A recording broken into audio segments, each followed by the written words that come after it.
प्रतिनिधी म्हणून वरचेवर मी अनेक अनुमोदन आपण मांडलेलं ठरवलं, पण त्याला मग तुम्ही तुमचं निवेदन मांडा. आपण जो आता एक ठराव मांडला त्यालाही मी या ठिकाणी पूर्णपणे वाला ऐकून पण त्याच्यामध्ये त्यांनी घ्यावं. ठीक आहे,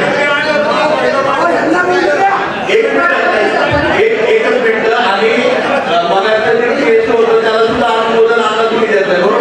आता बोला काय जे 2-3 ठराव मांडले त्या ठिकाणी शेतकऱ्यांचा प्रतिनिधी म्हणून मी या ठिकाणी दिल्लीत गेलोय, ह्या संपूर्ण त्या प्रस्तावाला अनुमोदन देत आहे. दुसरी गोष्ट अशी की शेतकऱ्यांचा प्रतिनिधी म्हणून वरच्यावर शेतकऱ्यांचे जे काही प्रश्न असतात, समस्या असतात, ते काही कार्यालय आहे त्या पुरंदरमध्ये, सर्व कार्यालयामध्ये शेतकऱ्यांच्या वतीनं सार्वजनिक असलेल्या समस्या आणि प्रश्न मी वरच्यावर लेखी रूपाने देत असतो. म्हणून मी तहसीलदार साहेब, तहसीलदार कार्यालय हे सर्वांचं प्रतिनिधी म्हणून काम करत असतो. म्हणून तहसीलदार साहेबांना मी एक विनंती करतोय की ज्या ज्या वेळेला अशा पद्धतीचे लिखित निवेदन, प्रस्ताव आणि प्रश्न दिले जातात तर सर्व कार्यालयांच्या समन्वयातून तुमच्याकडे सेंट्रलाइज करून त्याचे अहवाल शासनाकडे पाठवावे.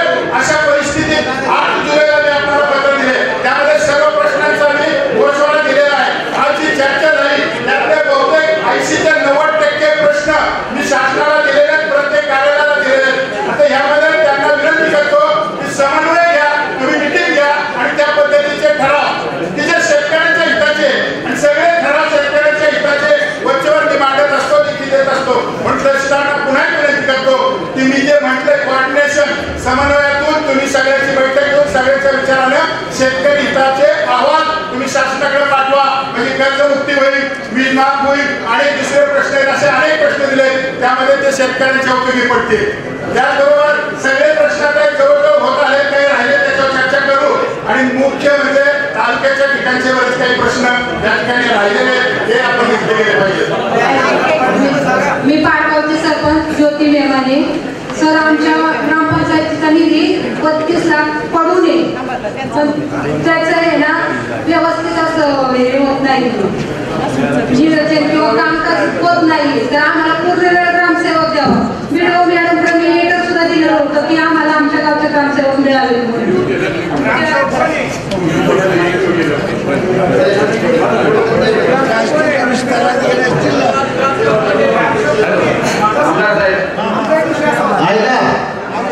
आमचे प्रश्न मांडले, खरंच प्रश्न आमच्या 2 मिनिटं थांबा की आमदार साहेब, आपला बोराच्या माळाचा बापदेव खरंच रस्ता आहे, त्याची आज एवढी परिस्थिती बिघडली की कुंभारकर वस्तीचे, लोणी वस्तीच्या लोकांच्या गाड्याचे गळेपिया होत्या. त्या ठिकाणी तातडीने त्याच्यावरती काहीतरी उपाय करावा. म्हणजे आपण त्या ठिकाणी बापदेवापर्यंत काम केलं तर त्या ठिकाणी रस्त्याची उंची वाढल्यामुळे एकच वाहन बसतोय, त्याला साईडपट्टी नाही. काही गाड्या खाली शेतामध्ये जातात गटारामध्येच, आणि त्या ठिकाणी आता हायवे होतोय तर लोकांचं म्हणजे की त्या ठिकाणी येताना एखादा ब्रिज पाहिजे लहान तरी बाबा मोरी टाईप अंडरपास पाहिजे. आणि तसंच दुसरा प्रश्न, गोटेमानचा रस्ता आपल्या डांबरीकरणाच्या बजेटमध्ये आल्यावर तो त्या ठिकाणी अडवलेला आहे, मुख्यमंत्री सडक योजना, तर त्याच्यावरती सुद्धा तुम्ही थोडं लक्ष टाकून काम चालू करावं. आणि शक्यतो पहिलं बापदेव मिळालं तुम्ही मनावरती घ्यायचं तर खूप परिस्थिती बेकार दाबड्या वस्तीत सर्व लोक चिडचिड करतात. आणि गोडखेमळ्यात तर काय आमच्या इथं तर जाताच यायला इतक्या चिखल झालेला आहे तोच रस्ता, तर थोडं तुम्ही लक्ष टाकावे, तुम्हाला विनंती आहे. धन्यवाद. हॅलो आमदार साहेब, हॅलो, मी थांबेवाडी गावचा शेतकरी आहे.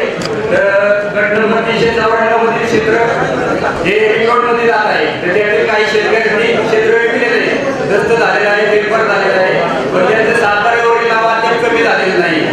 तर ते कमी करण्यासाठी काय करावं लागेल?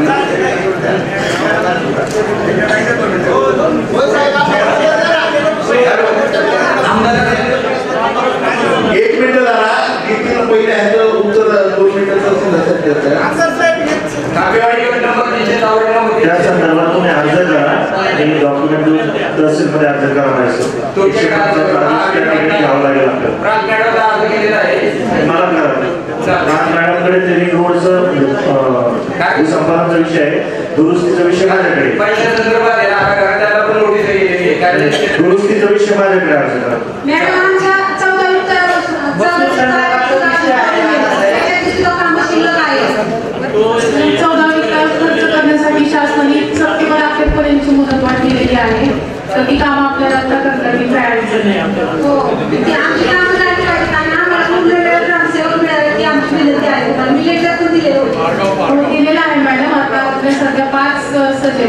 जागा रिक्त आहेत ग्रामसेवकांच्या, त्यामुळे अधिकचा पदभार घेऊन आपण तिथं काम करून घेत आहोत. विषय आहे गाव फाळणीमध्ये क्षेत्र कमी झालेला आहे. तहसील ऑफिसला 2018 मध्ये अर्ज केला. त्यांनी तो अर्ज भेटून प्रांत साहेबांना अपील करायला सांगितलं. तिथं गेलं खाली उपजिल्हा अधिकारी मोरे मॅडमकडे वर्ग केलं. नंतर त्या मोरे मॅडमनी परत प्रांत ऑफिसला वर्ग केलं. 7 वर्ष झालं असं चाललेलं आहे. आता प्रांत साहेबांकडे परत तो अर्ज केलेला आहे. तरी त्या संदर्भात लवकर आता रिंग रोडची हेडिंग असल्यामुळे प्रांत मॅडम इथे त्या मीटिंगला गेलेले आहेत. आपण आहे ना तो अर्ज सदर्भ इथे दाखल करावा, त्या अर्जाची नोंद घ्यावी. आमदार साहेब नमस्ते. वनपुरी गावचा मे 2021 ला सिटी सर्वे झाला होता आणि त्या सिटी सर्वेमध्ये ज्या व्यक्तींच्या नाव ग्रामपंचायतीमध्ये नोंद आहे त्या नोंद असताना त्या ठिकाणी सिटी सर्वेमध्ये महाराष्ट्र शासन म्हणून अशी नोंद झालेली आहे. आणि शिवाय ज्या मिळकतीमध्ये 8 ला उतारा नसताना सुद्धा सिटी सर्वेच्या नोंदीमध्ये वैयक्तिक नोंदी झालेल्या आहेत. आमदार साहेब प्रश्न महत्वाचा आहे, माझी विनंती तुम्ही काळजीपूर्वक ऐकावा. पहिला विषय असा आहे की ग्रामपंचायत मिळकतीमध्ये नोंद झालेली आहे. 1970 सालापासून आम्ही वडलोपार जी मिळकत आहे त्याची घरपट्टी करतोय त्या ठिकाणी सिटी सर्वेमध्ये महाराष्ट्र शासन म्हणून अशी नोंद झालेली आहे. दुसरा विषय असा आहे ग्रामपंचायत मिळकतीमध्ये 8 ला उतारा नसताना सुद्धा सिटी सर्वेमध्ये वैयक्तिक नोंद झालेली आहे. तिसरा विषय असा आहे की ग्रामपंचायत 8 ला जेवढे क्षेत्र आहे तेवढ्या क्षेत्राची नोंद नसताना क्षेत्र कमी दाखवलेलं आहे. आणि पुढचा विषय असा की 8च्या उताराला 0 क्षेत्र असताना त्या ठिकाणी जास्त नोंद झालेली आहे.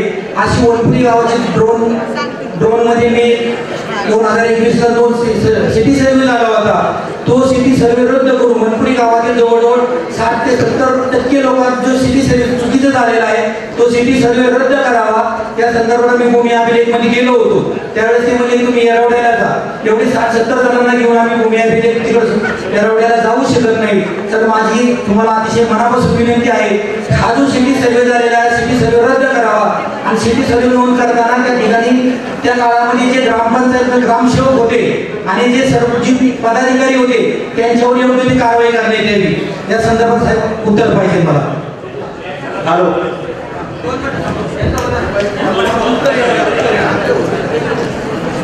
त्याच्यावर SLR ऑफिसनी पुण्याच्या ऑफिसनी प्रस्ताव पण मंजूर, त्यांच्या ऑफिसमध्ये आला तर प्रस्ताव पण हारून जात. अजिबात प्रतिसाद नाही. सिटी सर्वेचे 100% प्रत्येक गावचे सर्वे एकदम चुकीचे झाले आणि मी त्याच्यावर चालवले. कोकणे साहेबांना माहिती आहे, ह्यांच्या आता SLR ऑफिस मधून पुण्याच्या ऑफिस मधून यांना मंजूर आलेला प्रस्ताव यांनी हरवला.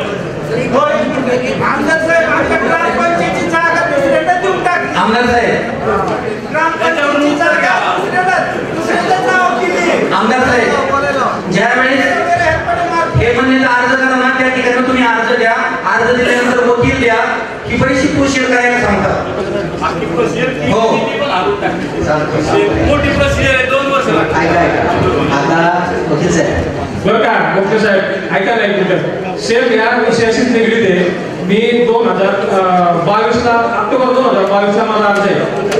आता 24 आहे. वारंवार येऊन ही जर कारवाई होत नसेल तुमच्याकडनं तर तुमचे जे तुमच्या सोबत काम करणारे लोक आहेत थोडंसं त्याच्यावर लक्ष द्या. सर्वसामान्य शेतकऱ्यांना काय पडलो गोरगरीब जनता आहे. 3 वर्ष लागले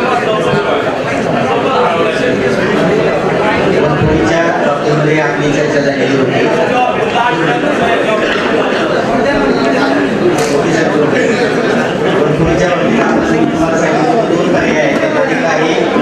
अपील करावं लागतं जिल्हाधिकारी भूमी कार्यालयात. पण 7 डिसेंबर 2023 ला आमच्याकडे परिपत्रक आलं आणि त्याच्यानुसार आता आम्हाला तुम्ही आमच्याकडे अर्ज दाखल करू शकता. त्या पद्धतीने राणी वकिलांनी आमच्याकडे अर्ज दाखल केला. मी स्वतः त्यांच्या जागेत जाऊन चौकशी करून आलो. त्याचा प्रस्ताव जिल्हाधिकारी भूमी कार्यालयाला पाठवला. तिथून मंजुरी आली. मंजुरी आल्यानंतर आता मी त्यांना नोटीस देणार आहे. राहिला प्रश्न तुमचा वैयक्तिक जो प्रस्ताव आहे तो आम्ही रिकन्स्ट्रक्ट करतोय. माणूसात पाठवलाय. सकाळी त्याबाबत तुम्हाला वैयक्तिक सांगितलं. तसंच आपलं वनपुरीचं करता येईल. आमच्याकडे ज्यांची कुणाची तक्रार असेल की माझं हे चुकलंय तर ते आमच्याकडे दिल्यानंतर मी स्वतः जागेवर येऊन त्याची पडताळणी करून तसा प्रस्ताव आम्ही दुरुस्तीबाबतचा वरिष्ठ कार्यालयाला जिल्हाधिकारी कार्यालयाला पाठवून करू. एक मिनिट आमची मागणी आहे सिटी सर्वे ना वस्तूचा केलेला सिटी सर्वे पूर्णपणे रद्द करा कारण 70 ते 80% लोकांचा सर्वे चुकलेला आहे अनेक गावात ग्रामपंचायत कामानिमित्त बाहेर असताना उपस्थिती ज्यावेळेस माहिती होती त्याची नाव टाकली परंतु ती प्रत्यक्षात माहिती दिलेली आणि माझं क्षेत्र 4 गुंठे परंतु तिला 3 गुंठे लावले आणि जे रिकाम आहे त्यामध्ये ग्रामपंचायत लावली आणि दुसरी गोष्ट ज्यावेळेस ग्रामपंचायत काय पदाधिकारी होते ते त्यांनी ज्या ठिकाणी गावठाण क्षेत्र आहे तर त्या ठिकाणी त्यांच्या पूर्वजांचे नाव लावले म्हणजे त्यांचे आजोबा त्यांचे पंजोबा आणि तुम्ही त्यांच्या पण वाद तुम्ही पुढे करणार का त्यामुळे माझी मागणी आहे वनपुरीचा सिटी सर्वे पुन्हा रद्द करा आणि संबंधित व्यक्तीच्या उपस्थितीमध्ये पुन्हा नव्याने सर्वे करा त्याचबरोबर हा सर्वे करताना जे म्हणजे ग्रामसेवक असतील ग्रामपंचायतीचे पदाधिकारी असतील आणि तुमचे भूमिलेचे अधिकारी या सगळ्यांची चौकशी करा त्यांच्या गुन्हे दाखल करून कारवाई करा ही आमची मागणी आमदार साहेब दुसरा विषय असा आहे की ज्यावेळेस ग्रामपंचायतीमध्ये आपण नोंद करतो त्यावेळेस ग्रामसेवक सांगतात की त्या ठिकाणी तुम्ही बांधकाम करा तर तुमची त्या मिळकतीमध्ये ग्रामपंचायत नोंद कर आकारण्यासाठी नोंद केली जाते परंतु काही काही वनपुरीमध्ये काही जणांची नोंदी त्या ठिकाणी बांधकाम न करता नोंदी केलेली आहे मग हा न्याय सर्वसामान्यांना का नाही जर समजा माझं घर आहे माझ्या घरासमोरची मोकळी जागा असं समजतात की माझी जागा आहे पण ती जर त्याची नोंद ग्रामपंचायत करीत नाही म्हणजे तुम्ही नोंद करा त्याची बांधकाम करा म्हणून नोंद करा मग काय काय ठिकाणी जर समजा ते गाव वनपुरीमध्ये काय पदाधिकारी त्यांनी जवळच्या व्यक्तीची बांधकाम नोंदी कशा केल्या त्यासाठी वनपुरीचे ग्रामसेवक आणि जे कोणी पदाधिकारी त्यांच्या कारवाई झाली पाहिजे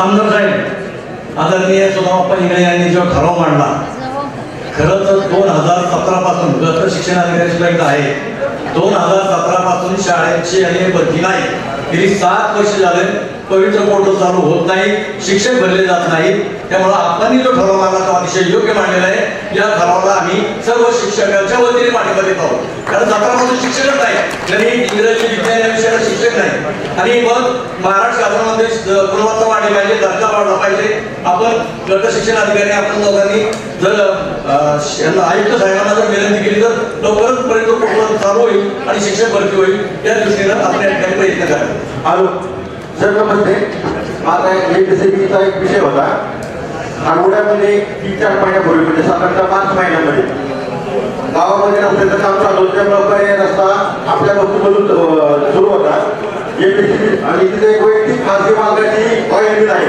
त्यांची एक मोठा ट्रॅक्टर बाजूने आल्यानंतर त्यांनी तिथे जे आपले पाईप खांबे असतात ते खांबाला धडकल्यामुळे ते जुनी काम वगैरे झाले त्याच्यानंतर आम्ही एमपीसीच्या अधिकाऱ्यांना वारंवार सांगून त्यांनी त्याची विचार नाही दक्षता घेतली नाही आणि जर ते 5-7 वर्षांची काय प्रॉब्लेम आहे भविष्याचा 100% अपघात होणार आहे वर्षाचा प्रॉब्लेम होणार आहे त्याचा एमपीसी कोण असेल तर मला त्यांनी उत्तर द्यावं आम्हाला एमपीसीसाठी खूप प्रश्न आहे दुसरा माझा कृषी विभागासाठी विशेष प्रश्न आहे मला कृषी विभागाविषयी मला महत्वाचा आहे की आठवड्यामध्ये जे कृषी सहाय्यक असतात ते आता ज्या टायमाला बियाणं आतामध्ये वाटप झालं होतं त्याच्यामध्ये गरीबीचे बियाणं वाटप झालं त्याच्यामध्ये सोयाबीन बियाणं आणि आपलं सूर्यफूल बियाण्याचं वाटप होतं तर आम्ही पुरवठा असं होतं काही लोकांनी या गोष्टी सांगितलं जात नाही तिथल्या ज्या कृषी सहाय्यक तोडकर मिळाले त्यांना तुम्ही ह्याची जाणीव करून दिली पाहिजे मी दुर्घटना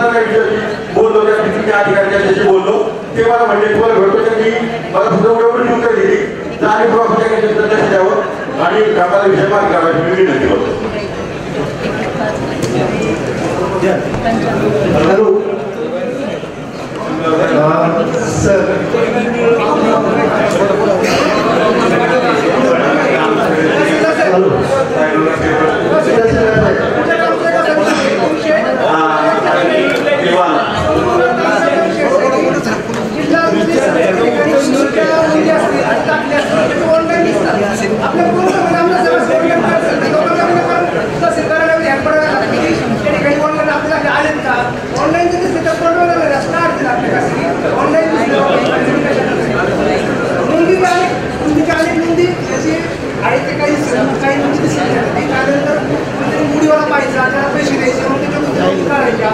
ऑनलाईन जे आपण ऑनलाईन सर्च केलेले आहे ते सर्व कलेक्टर ऑफिसच्या वेबसाईटवर प्रसिद्ध केलेले आहे. त्यामध्ये जर तुमचं रिलेशन जोडत असेल तर त्याच्यावरती तुम्हाला दाखला हा त्याच वेळेस मिळतो. आणि जे मूळ लिपीत येतात त्या ठिकाणी आमच्याकडे एक ऑफिशियल माणूस भाषांतरासाठी आहे, त्याच्याकडून जेवढं होते भाषांतर ते दररोज प्रसिद्ध करून आम्ही कलेक्टर ऑफिसच्या वेबसाईटवर प्रसिद्ध करतोय. ते काम थोडं स्लो चालू आहे.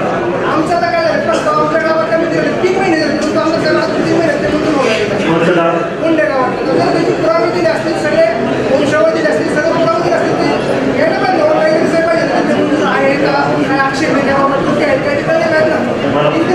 पावती द्या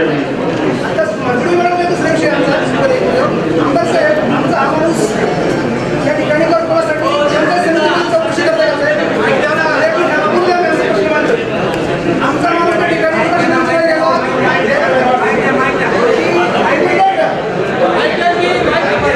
घरकुलासाठी या ठिकाणी माहिती घेण्यासाठी गेला पंचायत समितीमध्ये. तर पंचायत समितीच्या कर्मचाऱ्यांनी व्हिडिओ त्यांना माहिती दिली नाही. तो म्हटलं की मला वरिष्ठ तुमच्याकडे जावं लागेल सांगेल. तो म्हटलं आमदारांकडे जाणार का खासदारांकडे जा. असं जर तुमची कर्मचारी उतरत असेल की आमदारांच्याकडे का खासदारांकडे जा, हे कितपत योग्य आहे? सर पंचायत समितीमध्ये गेलो होतो घरकुलाचा अर्ज घेण्यासाठी. अर्ज तर त्यांनी दिलाच नाही, पण सांगितलं की ग्रामपंचायतमध्ये तुम्हाला अर्ज भेटेल, तुम्ही तिकडे जाऊन घ्या. मग त्यांना सांगितलं पत्र पाठवून आले की काय प्रॉब्लेम आले तहसील ऑफिसमध्ये तर आपल्याला म्हणजे सॉल्व करण्यासाठी मदत करते. त्यांनी सांगितलं आमदाराकडे जा, आमदाराकडे जा, कोणाकडे म्हणजे कोणाकडे जा म्हणले काय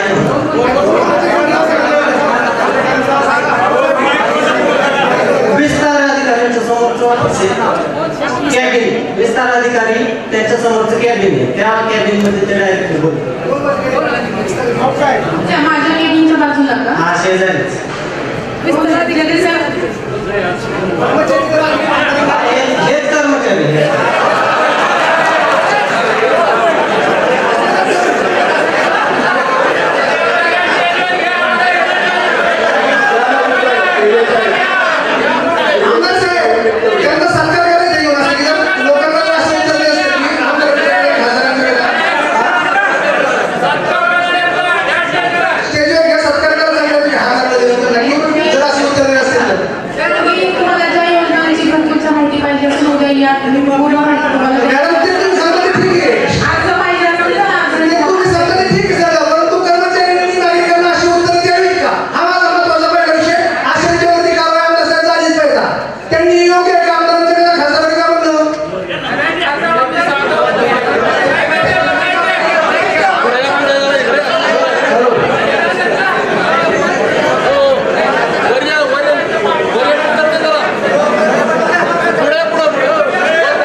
जिल्हा ग्राम विकास यंत्रणेमार्फत जे केंद्र पुरस्कृत राज्य पुरस्कृत आणि जिल्हा परिषद पुरस्कृत जे घरकुल योजना राबवल्या जातात त्याच्याबाबत आम्ही अभिजित जे विस्तार अधिकारी सांख्यिकी आहे, पंचायत समिती पुरंदर इथे कार्यरत आहे.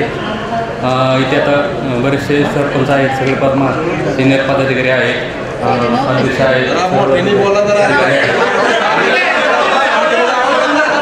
अशी बाब नाही आहे, कुणाला तरी आपल्या इथे आज आपण उपलब्ध आहे किंवा ग्रामपंचायत स्तरावर देखील अर्ज उपलब्ध आहे अशी माहिती दिली. असं एवढी टोकाची भूमिका कधीही घेतली जात नाही. इथे तुम्ही किती लोकांना विचारा, तुम्ही तुमच्या इथले बरेचसे मान्यवर लोक आहेत की ते त्यांच्या व्यक्तांनी दिलेले लोकांना अर्ज दिलेले आहेत.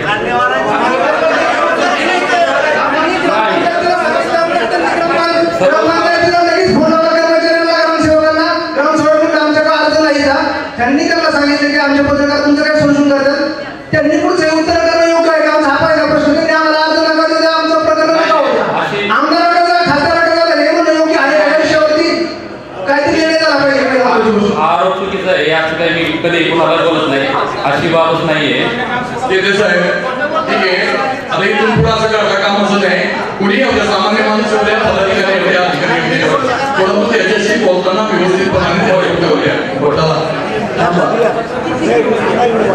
साहेब दुसरा एक 2 मिनिटाचा विषय मग अशी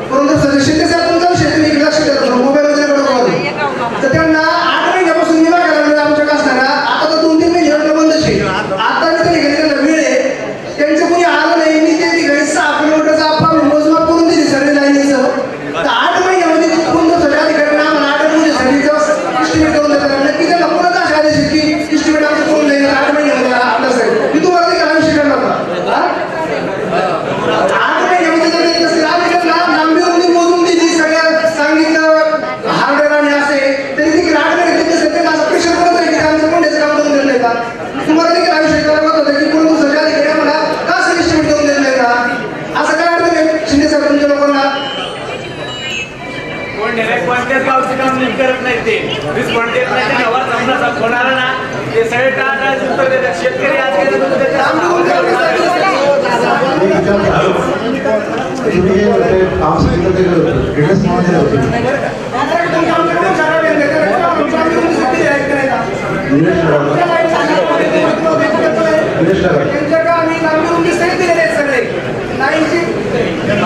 मला एक विनंती काय करायची माहितीये का, आमसभेमध्ये ना आता आहे ना आपण प्रश्न मांडावे. आपली आमसभा जी आहे ती आमसभेमध्ये ठराव पास करून ते ठराव आपण शासनाच्या संबंधित खात्यांना देऊन त्याचा पाठपुरावा आणखी जोराने, म्हणजे मी आमदार असल्यापेक्षा आमसभेच्या ठरावांना महत्व आहे.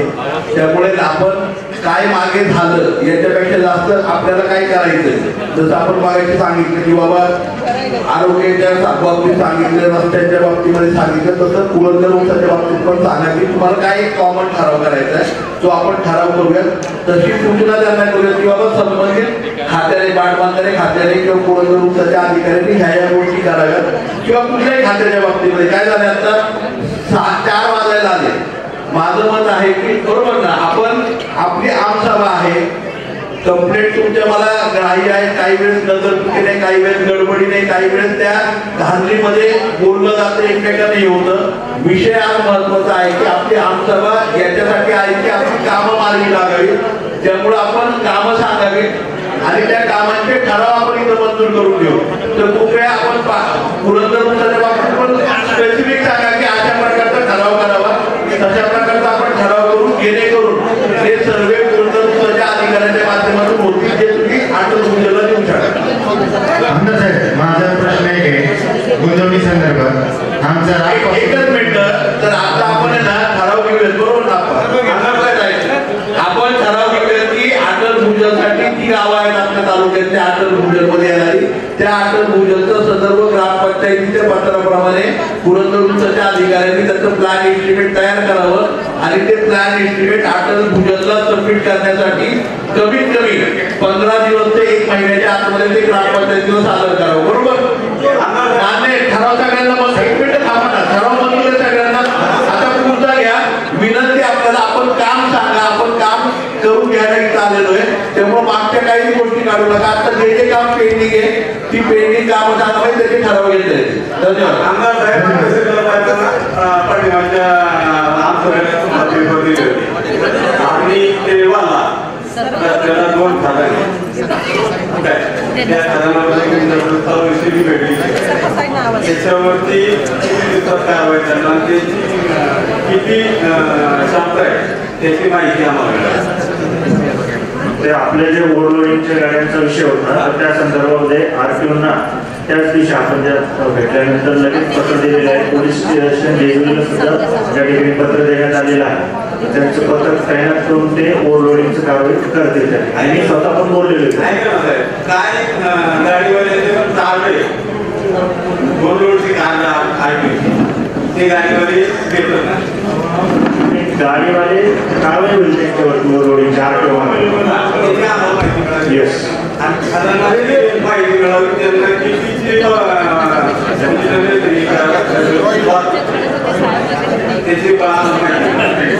ते आरटीओला जसं आपण सांगितलेले त्यांच्या नियमाप्रमाणे कारवाई करतात की त्या गाडीच्या किती क्षमतेची परवानगी आहे, त्या ओव्हरलोडिंगचं या माणसाला किती क्षमतेची परवानगी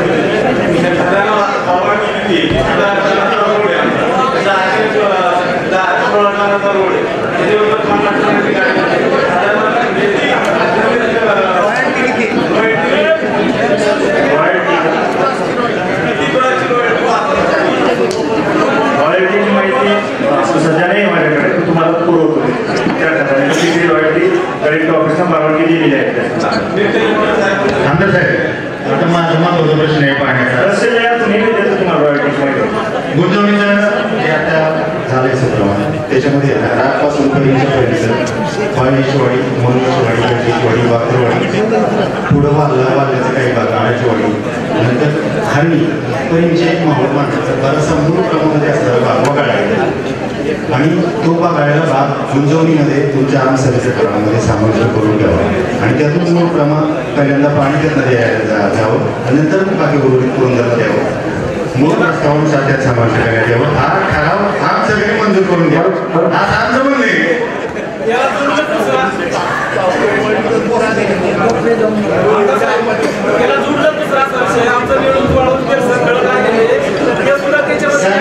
ऐका 30 वर्ष झाले आमदार साहेब आम्हाला शिलिंगे आम्ही त्या 30 वर्ष झालं बघतोय आमच्या 28,000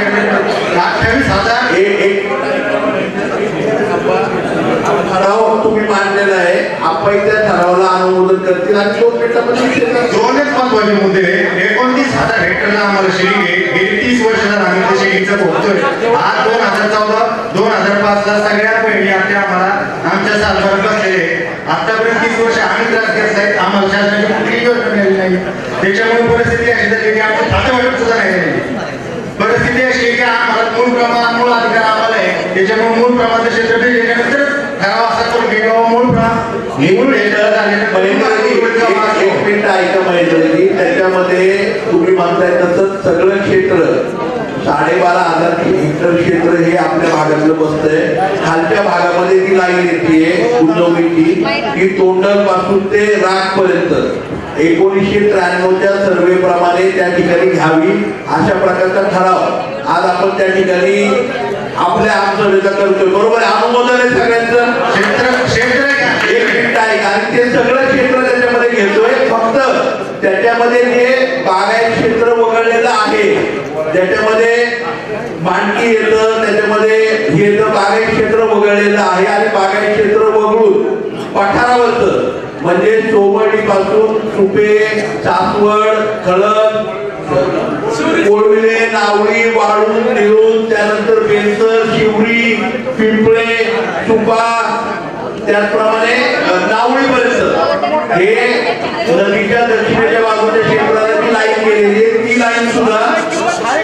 शिवरी ऐवजी चोमडी मार्गे शिवरीकडे म्हणजे उलटी जावी अशा प्रकारचे ठराव हे आपल्या आमसभेमध्ये आज घ्यावेत असा ठराव मी त्या ठिकाणी दोन्ही लाईनच्या बाबतीमध्ये मांडतो दोन्ही लाईन मध्ये मिळून संपूर्ण क्षेत्र आपल्या पुरंदर तालुक्याचं त्या ठिकाणी दिसतंय त्याला आपण सगळ्यांनी अनुमोदन द्यावं अशी विनंती करतो मंजूर आहे का गुंतवणुकीचा ठराव दोन्ही ठराव ठरावाला अनुमोदन आहे सर्वांच्या वतीने ठरावाला अनुमोदन आहे धन्यवाद साहेब गुंतवणुकीच्या संदर्भात जो प्रश्न मांडला त्याला अनुषंगिक मी दुसरा मुद्दा मांडतो तो ठराव आपण सर्वांनी घ्यावा मूळ लाभ क्षेत्रामध्ये दक्षिण पूर्व म्हणतात क्षेत्र भिजवून अतिरिक्त पाणी दुसरीकडे द्यायला आमची अजिबात अडचण नाही मी एक छोटीशी सूचना याच्यामध्ये करू शकतो पिराणवाडी तलावामधून पूर्वीची प्रादेशिक शिवरी प्रादेशिक सुरू होती तिची क्षमता वाढवून आता जलजीवन मिशन मध्ये त्यांनी पुढच्या 30 वर्षाचा विचार करून तिची पाईपलाईन मोठी केली पब्लिक हॉस्पिटल वाढवलेले म्हणजे त्या पिराणवाडीमध्ये जे शेतीचं लाभ क्षेत्र होतं मग त्या ठेंगरेवाडी पिराणवाडी असेल 2 मिनिटाचा हरमुळे पाण्याला आणि फळींचे असेल पूर्वी सुद्धा शिवरी प्रादेशिक गोळ या सर्वांचं लाभ क्षेत्र कमी झालं होतं आता अधिकची क्षमतेने पाणी वापराकडे जाणार आहे पिण्याचं पाणी त्यामुळे या क्षेत्रामध्ये परत परिणाम होणार आहे पिराणवाडी धरण उभं राहत असताना तिथली एक सामाजिक परिसंस्था आर्थिक परिसंस्था आणि शेतीची कृषी परिसंस्था हे काही उभं राहिलेलं होतं हे सगळं डिस्टर्ब होणार आपल्या अधिकच्या ह्याच्यामध्ये सुद्धा माझी एक विनंती आहे आपण हे अतिरिक्तचं पाणी जेव्हा सोबत नेण्यासाठी जेव्हा तिकडे येणार आपण शेवटी खिंडीला कुठून न्यायची पलीकडून आणा आमची एवढीच विनंती आहे की जेवढं पाणी तुम्ही पिराणवाडीमधून शेवटी प्रदेशासाठी उचलताय तेवढंच अतिरिक्त पाणी तुम्ही पिराणवाडीमध्ये सोडावं आणि मूळचा जो प्रकल्प आराखडा आहे पिराणवाडीचा त्याच्यामध्ये जे लाभ क्षेत्र धरलेलं आहे ते सगळं पुन्हा प्रस्तावित करावं ही विनंती मी सर्व परिचयाच्या पिराणवाडीच्या फेगरेवाडीच्या आणि सगळ्या त्या परिसराच्या पिराणवाडी लाभ क्षेत्राच्या वतीने आपण सर्वांना करतो हा ठराव ग्रामसभेने या ग्रामसभेने मंजूर करावा ही विनंती करतो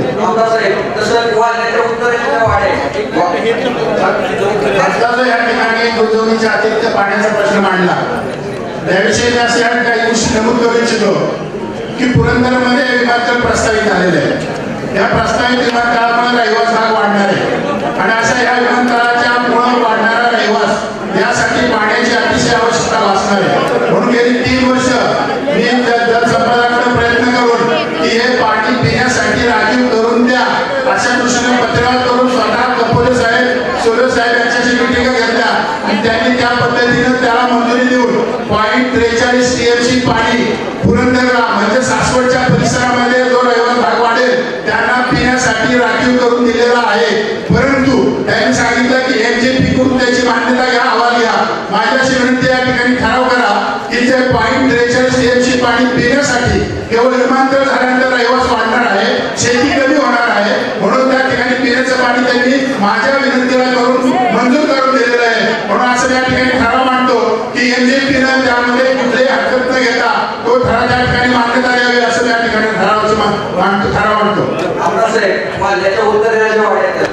वडाची वाटी असेल, पवारवाडी असेल, अपस्ती असेल, त्यांना उद्योगीच्या क्षेत्राचा मागास केली आहे.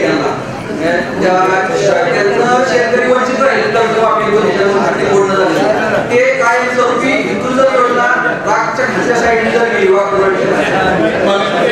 आपण घेतलाय 1993चा सर्वे तो वरच्या बाजूनेच आहे, त्यामुळे रामची नावेच्या लाईन सगळ्या वाड्या बघतात त्याच्यामध्ये घेतला. आपण आता आपण पुढे जाऊ 4 वाजले कारण की सगळे ठराव ते अवघडचे असते दोन्ही हंड्रेडच्या बाजूचे रस्ते ज्या ठिकाणी शेकडे 2 रस्ते पीडब्ल्यूडीच्या अधिकाऱ्यांना सांगणे माझे आमच्या समाजाचा प्रश्न आहे सर, आमच्या आदिवासी समाजाचा प्रश्न आहे. आमच्या आदिवासी समाजावर दाखला देणारे सक्षम अधिकारी अन्याय करतात. हो सर ऐका, नाही देण्यात आम्हाला आमचा सिव्हिल ते बापवर रस्ता चाळण झाली.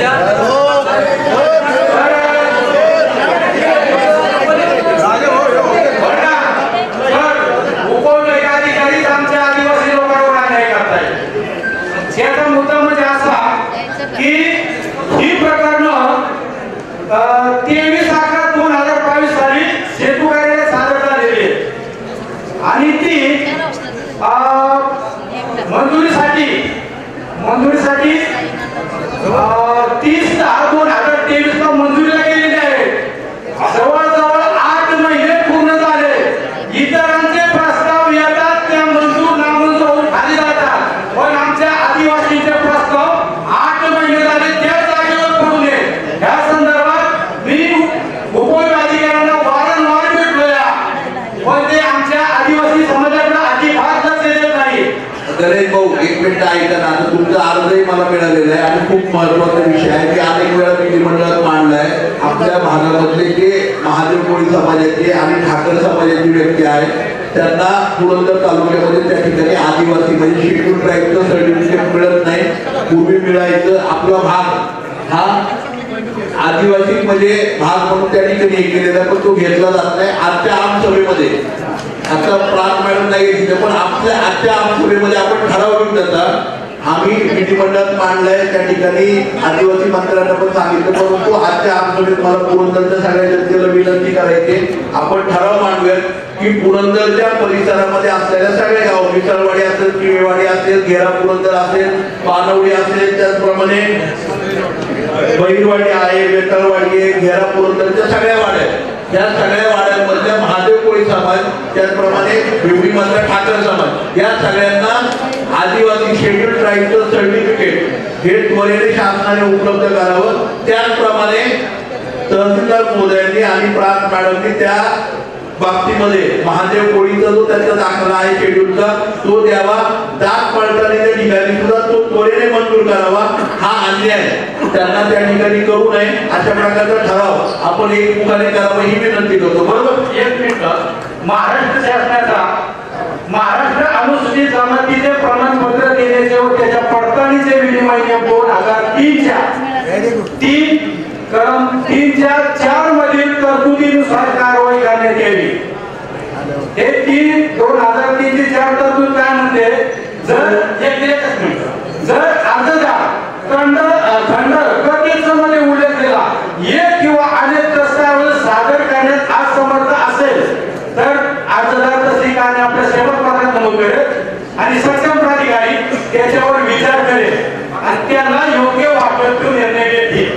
आणि ही प्रोसेस अनुसूचित जमातीचे प्रमाणपत्र देण्याचे व त्याच्या पडताळणीचे विनिमय कलम 4च्या 6 प्रमाणे त्यांनी 15 दिवसात घ्यायची असती, पण ह्या प्रकरणाला 8 महिने झाले तरी ह्याच्याकडे डोकूनही पाहिला.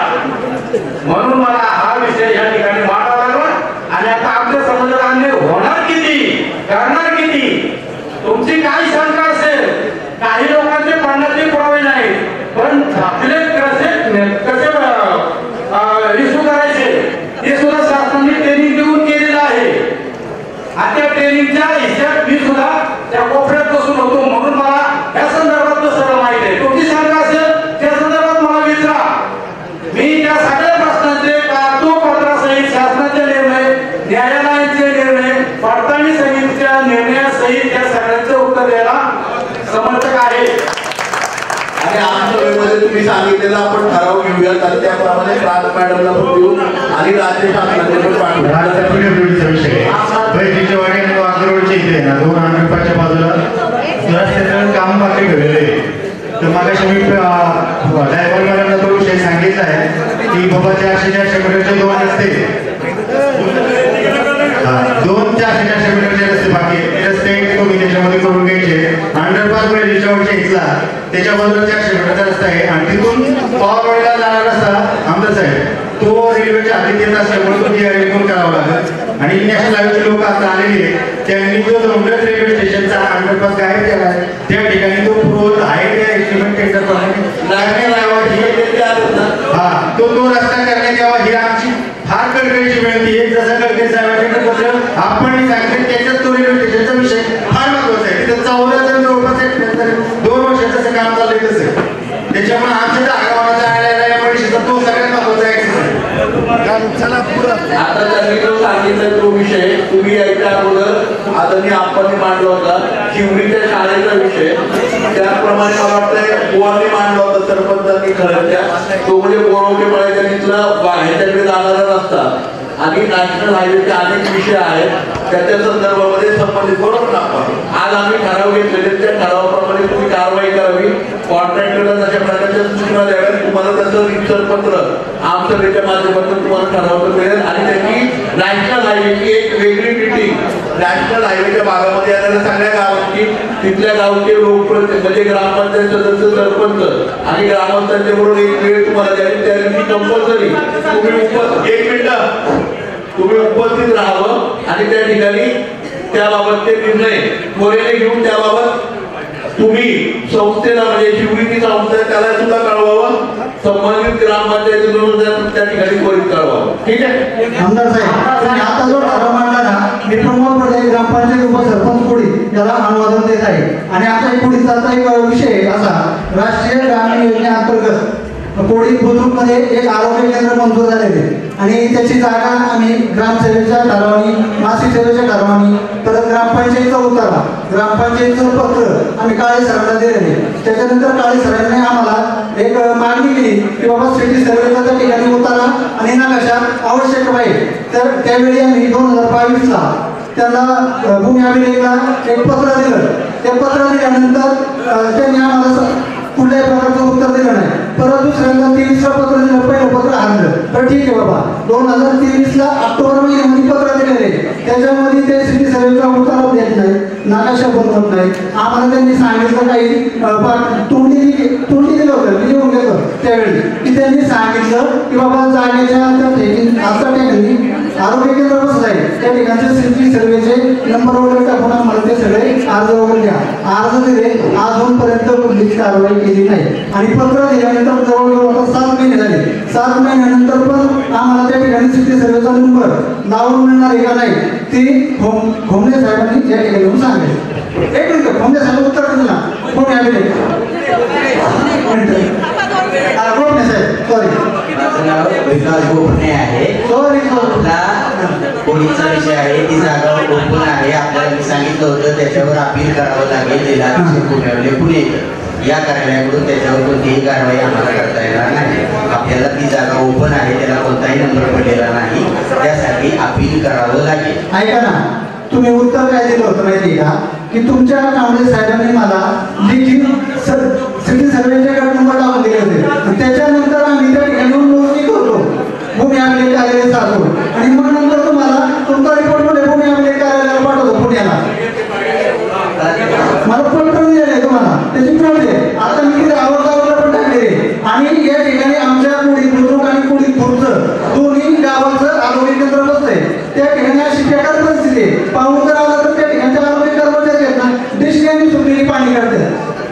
एक मिनिट त्याचं उत्तर काय उत्तर दिले असे मला बोलू द्या मी तुम्हाला सांगतो चालते. आणि एक दुसरा शेवटचा प्रश्न असा आहे कुंडी नोंदणीच्या संदर्भाचा आहे. साहेब आमच्या गावामध्ये ना रोडराम शेठ पडले यांनी ना 1868 साली एक शाळा बांधली होती. शाळा बांधल्यानंतर आहे ना त्या ठिकाणी जवळजवळ 139 कुंडीच्या नोंदी लावलेल्या आहेत. त्या तुम्ही आपल्या तहसीलदार कचेरीच्या मार्फत ऑनलाईन करून द्यावे. तुम्हाला रिपोर्ट करतो. सन्माननीय सन्माननीय व्यासपीठ, माझी अशी विनंती आहे की शिवरी ते बापदेव हा रस्ता त्या रस्त्यावरती वीड पर्यंत त्या भागातली संपूर्ण सगळ्या लोकांची रहदारी होते. रस्त्याला अक्षरशः चाळण पडली. कृपया पूर्वी मैल खोले होते ते लक्ष घालायचे, प्रशासनाने त्या रस्त्यावर लक्ष घालावे, तो रस्त्याला कार्पेट करावे, नाही तर रस्त्याचे खड्डे बुजवावे. दुसरा विषय असा, मॅडम लक्षात घ्या, दीर्घ विषय आम्ही त्याच्यावर आंदोलन करणारे आता तुम्हाला सूचना देतो. आम्ही शिवटी ते बापदेव रस्ता निम्मा दक्षिण पुरंदर पूर्ण त्या रस्त्यावरती असतो. दुसरी गोष्ट अशी, शिवरी शाळेसमोर अंडर बायपास करा, कारण का शिवरी टाकावडी वाढून मिळून खळत 5 गावातली मुलं तिथे जातात.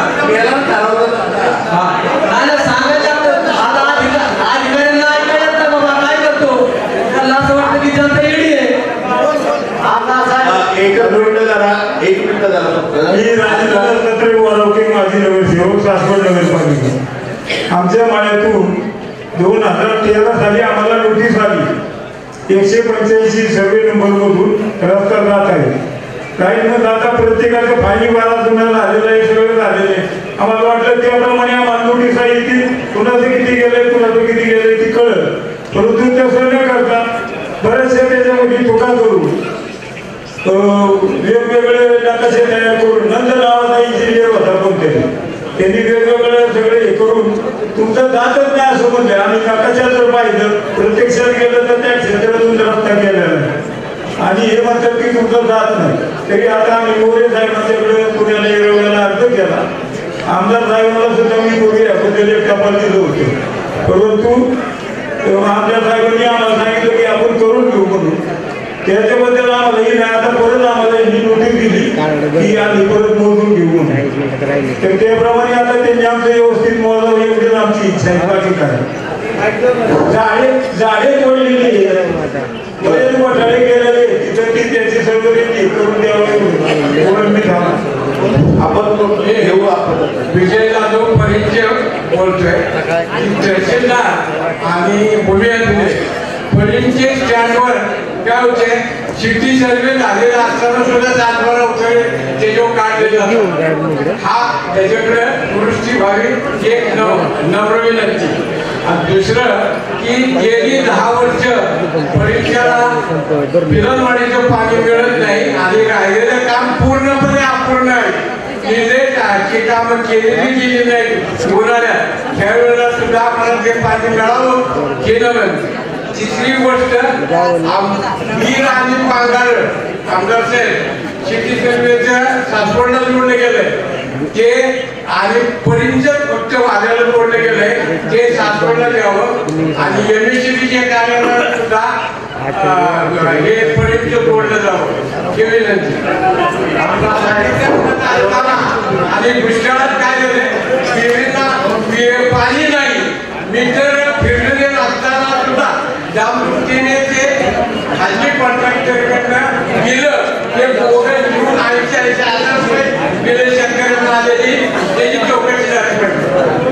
7:30 एप्रिल पर्यंत सुरू केलेलं आहे. 1 मिनिट फक्त 1 मिनिट मोजणीचे विषय मांडलेले आहेत. यांनी पण मला आता पडद्याने पण दिला होता मोजणीचा विषय. मोजणी अधिकाऱ्यांना एक विनंती आहे माझी की सातत्याने एक प्रश्न येतो की आपण एकदा मोजणी करताय, मोजणी बरोबर नसताना सुद्धा जर त्या जागा मालकाला मोजणी मान्य नाहीये तर तुम्ही परत पैसे भरायला लावताय.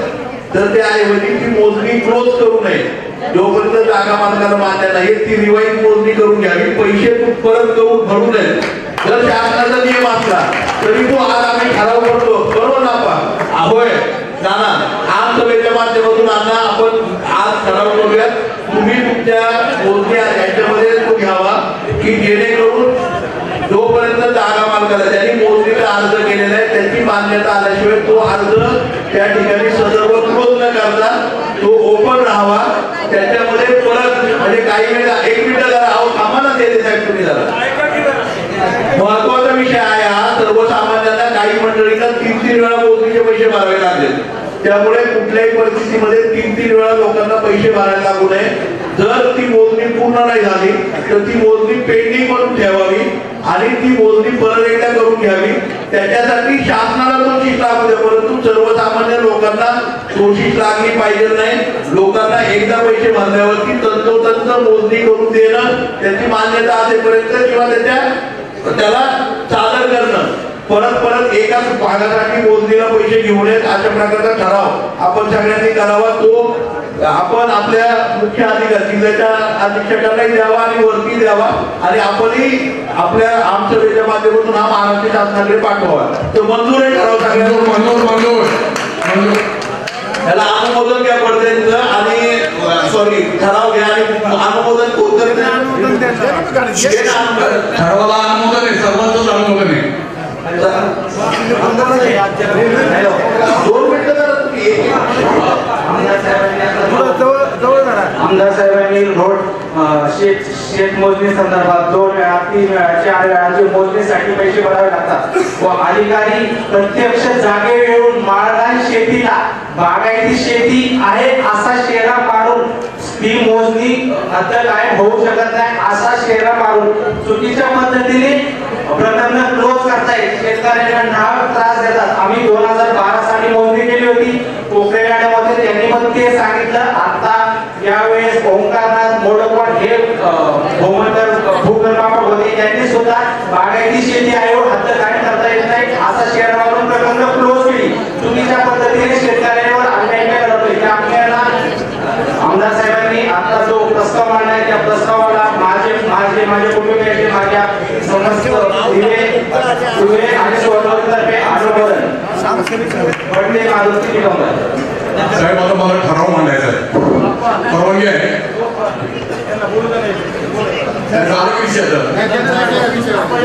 आमदार साहेब आमचा इथे विषय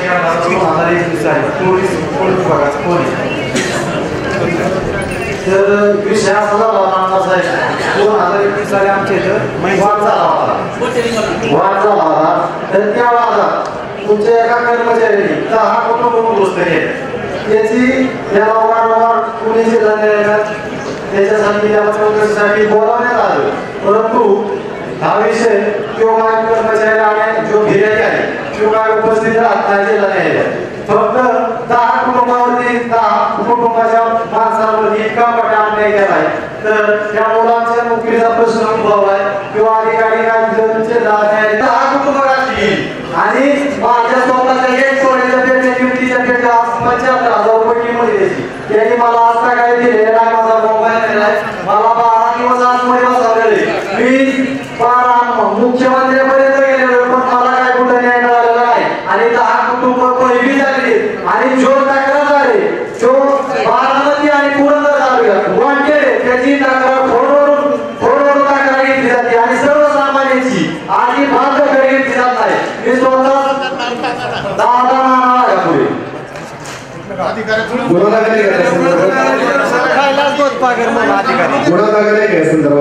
मी स्वतः 384 केस दाखल केली पण पहिली कारवाई नाही का. त्या संदर्भात तुम्ही अर्ज करा, पोलीस स्टेशनवर भेटा, त्या संदर्भात परत चौकशी करण्यात येईल, चौकशी कारवाई करण्यात येईल. सासवड पोलीस स्टेशन संदर्भात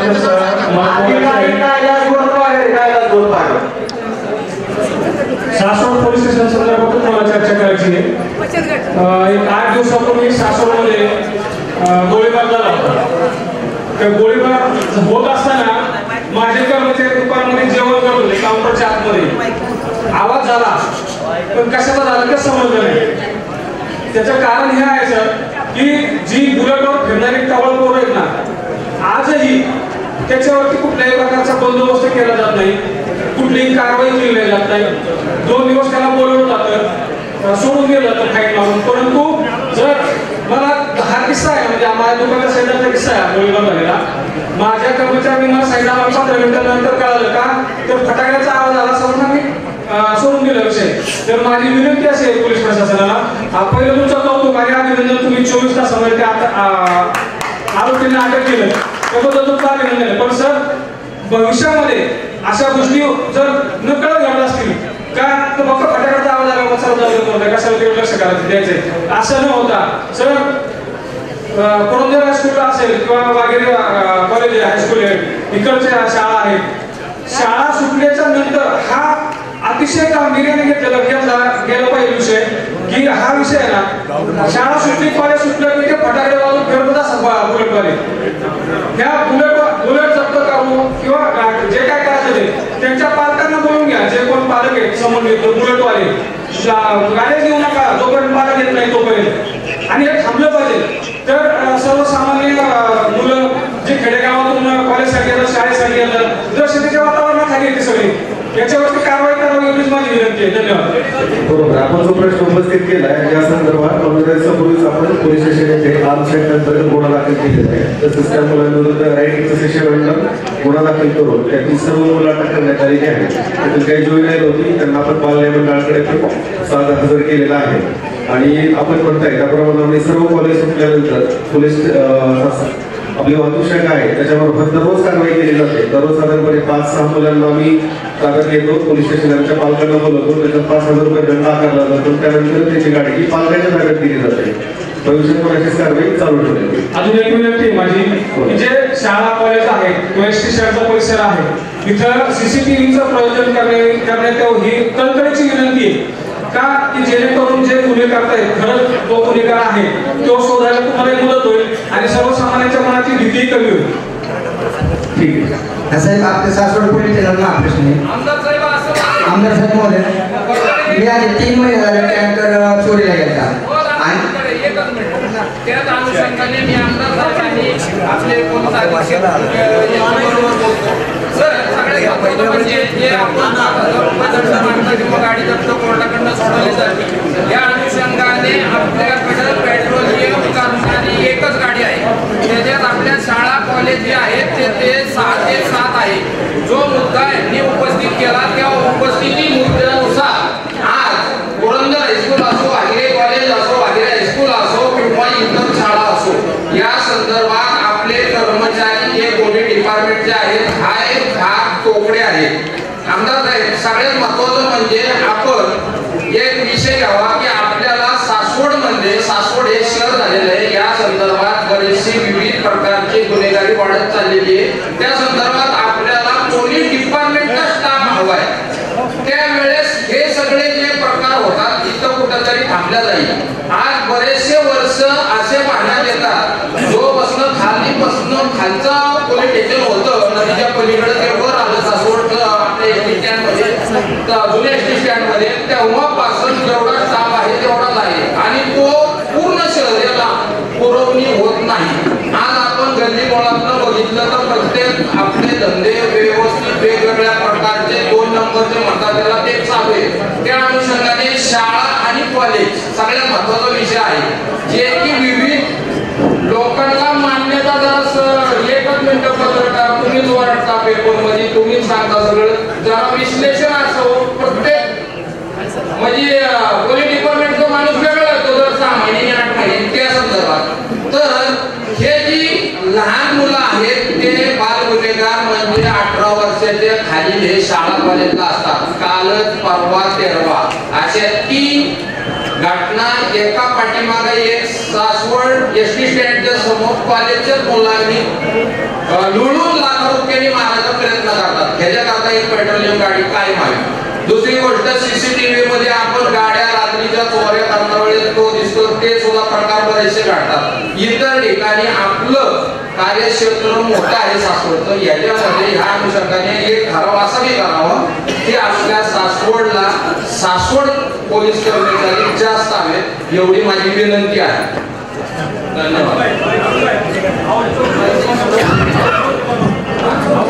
काही जसा मगाशी ग्रामसेवकांचा किंवा इतर कर्मचाऱ्यांचा विषय निघाला, आपल्या सासवड आणि जेजुरी पोलीस स्टेशनला सुद्धा आकृती पत्रापेक्षा खूप कमी पोलिसांची संख्या आपल्याकडे उपलब्ध आहे. आता नव्याने मी सातत्याने फॉलो घेतोय. गृहमंत्र्यांनी त्या ठिकाणी उत्तर दिलेलं आहे की आता काही पोलीस भरती होणार आहे त्यावेळेस आपल्याला त्या ठिकाणी सासवडला अधिकचे कर्मचारी मिळतील. तरी सुद्धा मी आपल्या माध्यमातून पोलीस स्टेशनला आमसभेच्या माध्यमातून विनंती करेन की आपण अधिकचे पोलीस घ्यावे किंवा आपले जे हे आहेत काय म्हणतो त्याला आपण होमगार्डची मदत सर घेऊन त्या ठिकाणी अधिकचा बंदोबस्त कचेरी म्हणजे शाळा आणि कॉलेज वरती त्या ठिकाणी लावावं ह्याच्या बाबतची सुधारणा व्हावी. धन्यवाद. मोदी आमदार साहेब हॅलो नाही सर 3 महिन्यापूर्वी टँकर चोरीला घेतला आणि आपण या प्रायव्हेट नोंद केली. आपल्या डिपार्टमेंटने मला आहे ना चुकीचे नंबर गाडीचा टाकल्यामुळे मला आपल्या कोर्टापर्यंत माझा न्याय मला मिळाला. या फाईलमध्ये आपल्या police station Saswad police station चुकीचा नंबर दिला गाडीला. प्रश्न माझी गाडी चोरलेली 3 महिन्यापूर्वी टँकर आपल्या झाडाला जगवण्यासाठी टँकर घेतला होता. मग 400 झाडं सध्या गाडी सापडली का? सापडली नाही. त्याचा क्रॅप मिळाली आम्हाला तिथं मी डिपार्टमेंटच्या सहाय्याने. पण आता त्याची प्रॉपर्टी मिळाली रोख स्वरूपात मिळाली मला. रोख स्वरूपात आम्ही जाऊन आणली आपल्या डिपार्टमेंटच्या सहाय्याने आणि ती जप्तीमध्ये दाखवली. नंबर चुकल्यामुळे तुम्हाला ते मिळत नाही. नंबर चुकले आपल्या डिपार्टमेंटचं आहे ना चुकीचं म्हणणं मांडले की मिळू नये म्हणून की 14 आरोपी मिळवा म्हणून. आता तो 14 आरोपी कधी मिळायचं आहे म्हणजे मला सर्वसामान्य शेतकऱ्याला एवढे हलपाटे पडतात एवढा मानसिक त्रास झालाय की म्हणजे न्याय कुठे मागाव कुठला. आपण त्याच्यामध्ये पर्सनली लक्ष घालू आणि तुम्हाला कसं तुमचा मोबाईल आज कोर्टाने मला शेवटच्या 4 दिवसापूर्वी नोटीस तयार केलं की तुमची केस परत रिपीट करावं म्हणून. तुमची माझी केस ही आहे ते रिपीट परत उभी करायची आपल्या डिपार्टमेंटच्या चुकीच्या म्हणण्यानुसार. आपण पर्सनली आजच्या मीटिंग मध्ये तुम्ही 10 मुद्दा मांडलाय. पर्सनली मी पत्र देतो आणि स्वतः समक्ष अधिकाऱ्यांशी बोलतो याबाबत. आणि मोठे साहेबांशी मी 8 दिवसापूर्वी गेलो होतो साहेब. माझी ती जर माझ्याकडे साहेब होते त्यांच्यापर्यंत गेलो होते 8 दिवसापूर्वी. माझे तेवढं प्रश्न सॉल्व्ह करून द्या. तुमचं म्हणणं नाही प्रॉपर्टी मिळाली आणि ती मला मिळाली. आता जरी शासनात धुनी जप्त केला तरी शासन किती दिवस दिले शासनावर माहिती. ठीक आहे त्याच्याबाबत पर्सनली लक्ष घालून ते कसं आपल्याला मिळेल लगेच त्याच्यावर बघू आपण. कसं आहे आमदार साहेब आता प्रश्न ऐका ना ते दुरुस्त करून घ्यायला सांगू पोलीस स्टेशन लेवलवरती की नजर चुकीने ते नंबर चुकले किंवा काय असेल ते आणि कोर्टामध्ये असल्यामुळे न्यायप्रविष्ट असल्यामुळे कोणी घाबरत असेल त्याला काय दुरुस्तीपत्र तुमचं घ्यायचं एफआयआर मध्ये ते सगळं घ्यायला लावून येणार साहित्याला त्या ठिकाणी. आमदार साहेब माझे 4 पाहुणे पैसे गोळा करून ते टँकर घेतला होता त्याचे 400 झाड माझे जळाले. पोलीस प्रशासन साहेब मला हे करतात. आठवड्यामध्ये पोलीस प्रशासन तुम्हाला सहकार्य करावे ही विनंती म्हणजे पोलीस प्रशासनाला आमच्या मीडिया माध्यमातून ते आदेश करतो की आठवड्यामध्ये त्यांचा प्रॉब्लेम सॉल्व्ह करा. या ठिकाणी एक ठराव मांडतोय. ठरावाचा एक शासन पॉलिसी आहे. सर्वसाधारण ते काही खेडे असतील गाव असतील शहर असतील त्या प्रत्येकाला तो रिंग रोड असावा असं शासनाची पॉलिसी आहे. 2012 साली सासवड शहराने तिथे तारखेला आणि रिंग रोडचा प्रस्ताव टाकला. तो रस्ता मंजूर झाला परंतु रिंग रोड जो आहे आता नॅशनल हायवेमुळे अर्धा रिंग रोड रद्द झाला. अर्धा रिंग रोड प्रस्ताव केलेला आहे तो 20 झोन मधून आहे. 20 झोन मध्ये पूर्ण बागायती शेती आहे.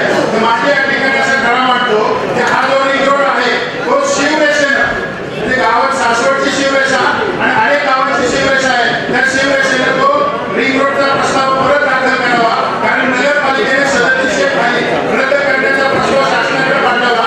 शासनाच्या तो विचारात आहे म्हणून अद्यापर्यंत त्याचा निर्णय काय झाला तो मला माहित नाही. म्हणून मी आमच्यासोबत परत ठराव मांडतो की सासवड नगरपालिकेने दिलेला रिंग रोडचा ठराव हा शिवरेषेनं करावा अशा पद्धतीने ठरावाची मांडणी त्या ठिकाणी करतो.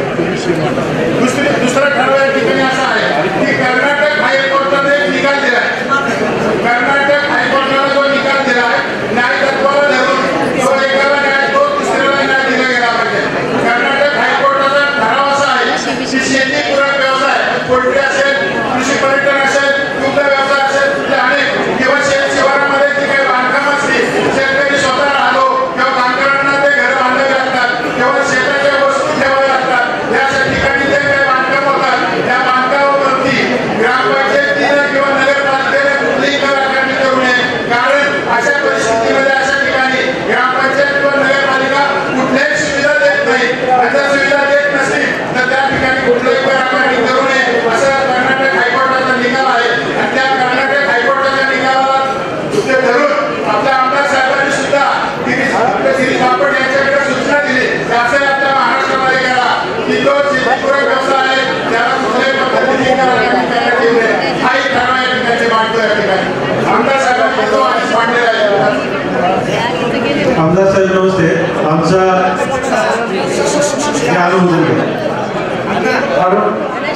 मला विनंती आहे सीओ साहेबांना ईपीचा जर त्यांनी उल्लेख केलाय तर शासनाने ईपीचा पाठपुरावा करून त्याचं काय झालं नाही, कारण ते लोकप्रतिनिधींच्या काळामध्ये ईपी झालेले आहेत, तर त्या ईपी काय पाठपुरावा झाला ते ठरवा.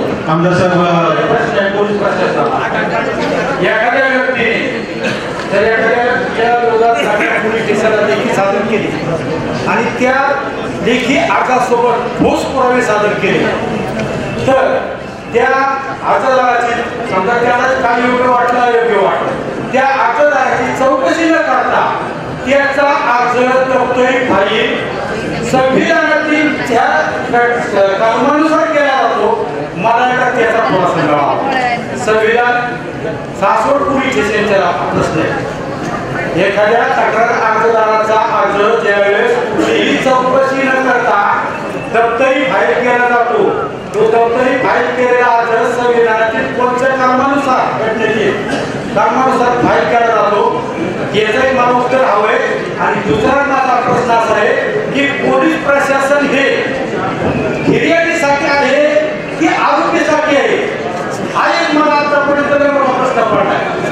माझी एक तक्रार अशी होती की 15 मिनिट दुसऱ्या जागेचं दिसून येते म्हटलं, जबाब घेताना चौकशी करताना 80% चौकशी माझ्या बाजूने केली, मात्र न्यायालयात ते सादर करताना अशी केली की फिर्यादीने दिलेली तक्रार खोटी आहे आणि तुम्ही चौकशी करताय.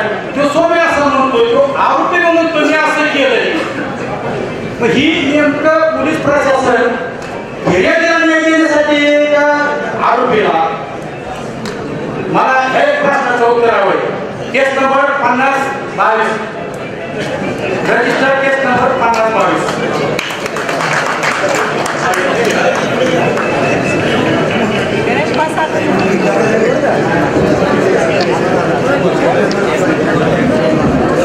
या संदर्भात पोलीस स्टेशन या जे काही आपल्याला प्रकरण पाहून आपल्याला योग्य उत्तर देण्यात येईल. आमदार साहेब प्रथमतः आमच्या ग्रामपंचायत पिंपरी वतीनं तुमचा मी मनपूर्वक आभार मानतो.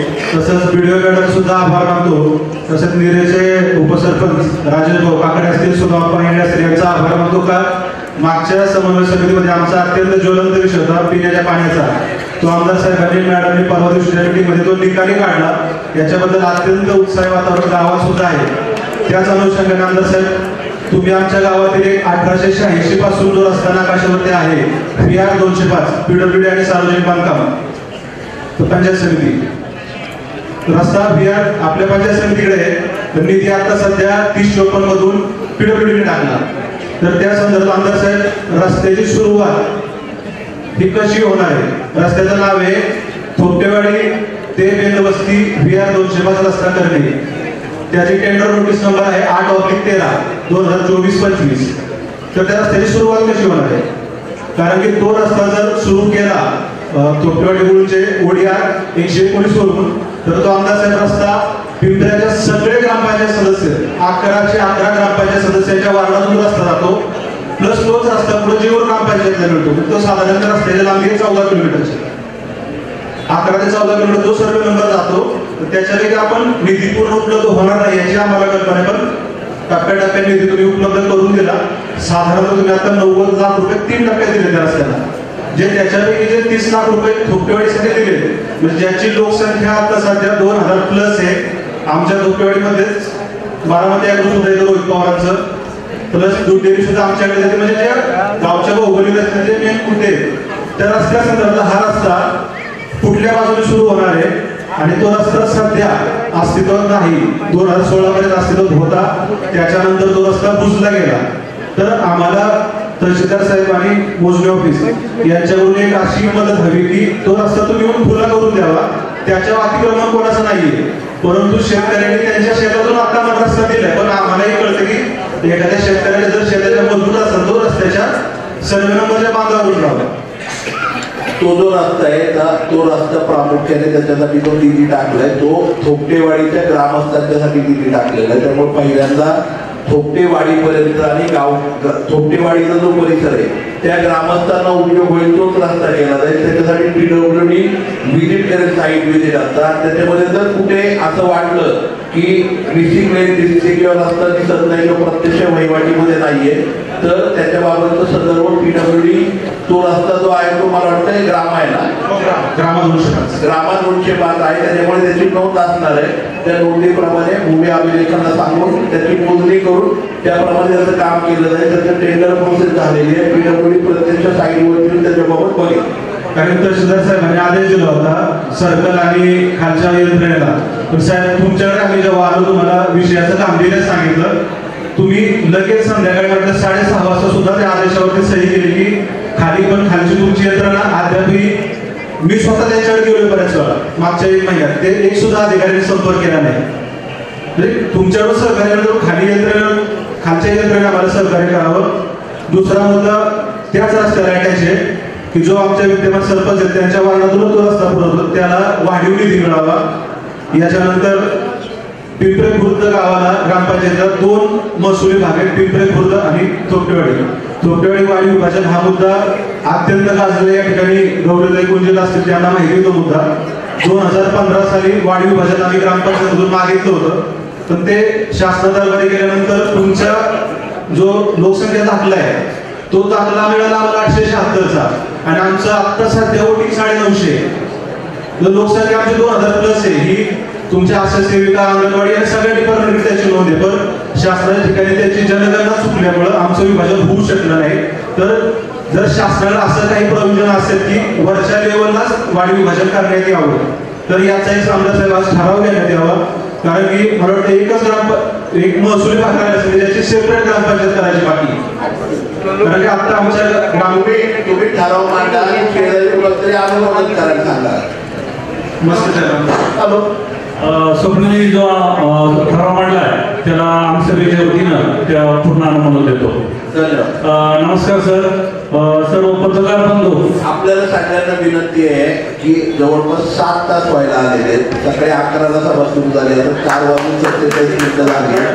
राजाभाऊ थोडक्यामध्ये आपण प्रश्न मांडावेत. आपण 5 वाजेपर्यंत काय शेवटी प्रत्येक माणसाला बसायची किंवा ह्याची थोडीशी कॅपॅसिटी असते आपण विचार करावा आणि फक्त मुद्द्यांवरती बोलावं. मुद्द्यांवरती बोललेलं सगळं म्हणजे त्याच्यामध्ये लेखी स्वरूपात घेतलं जाईल. आता उत्तर कुठलंही मागू नये, आपण फक्त मुद्दे मांडावेत, त्याचं लेखी स्वरूपामध्ये उत्तर आपल्याला मिळून जाईल. विनंती. नमस्कार सर. मी एक महत्वाच्या मुद्द्याकडे बोलतोय की आपण सर्वजण निवडून येतात आणि निवडून येण्यासाठी मतदान खूप महत्वाचं आहे.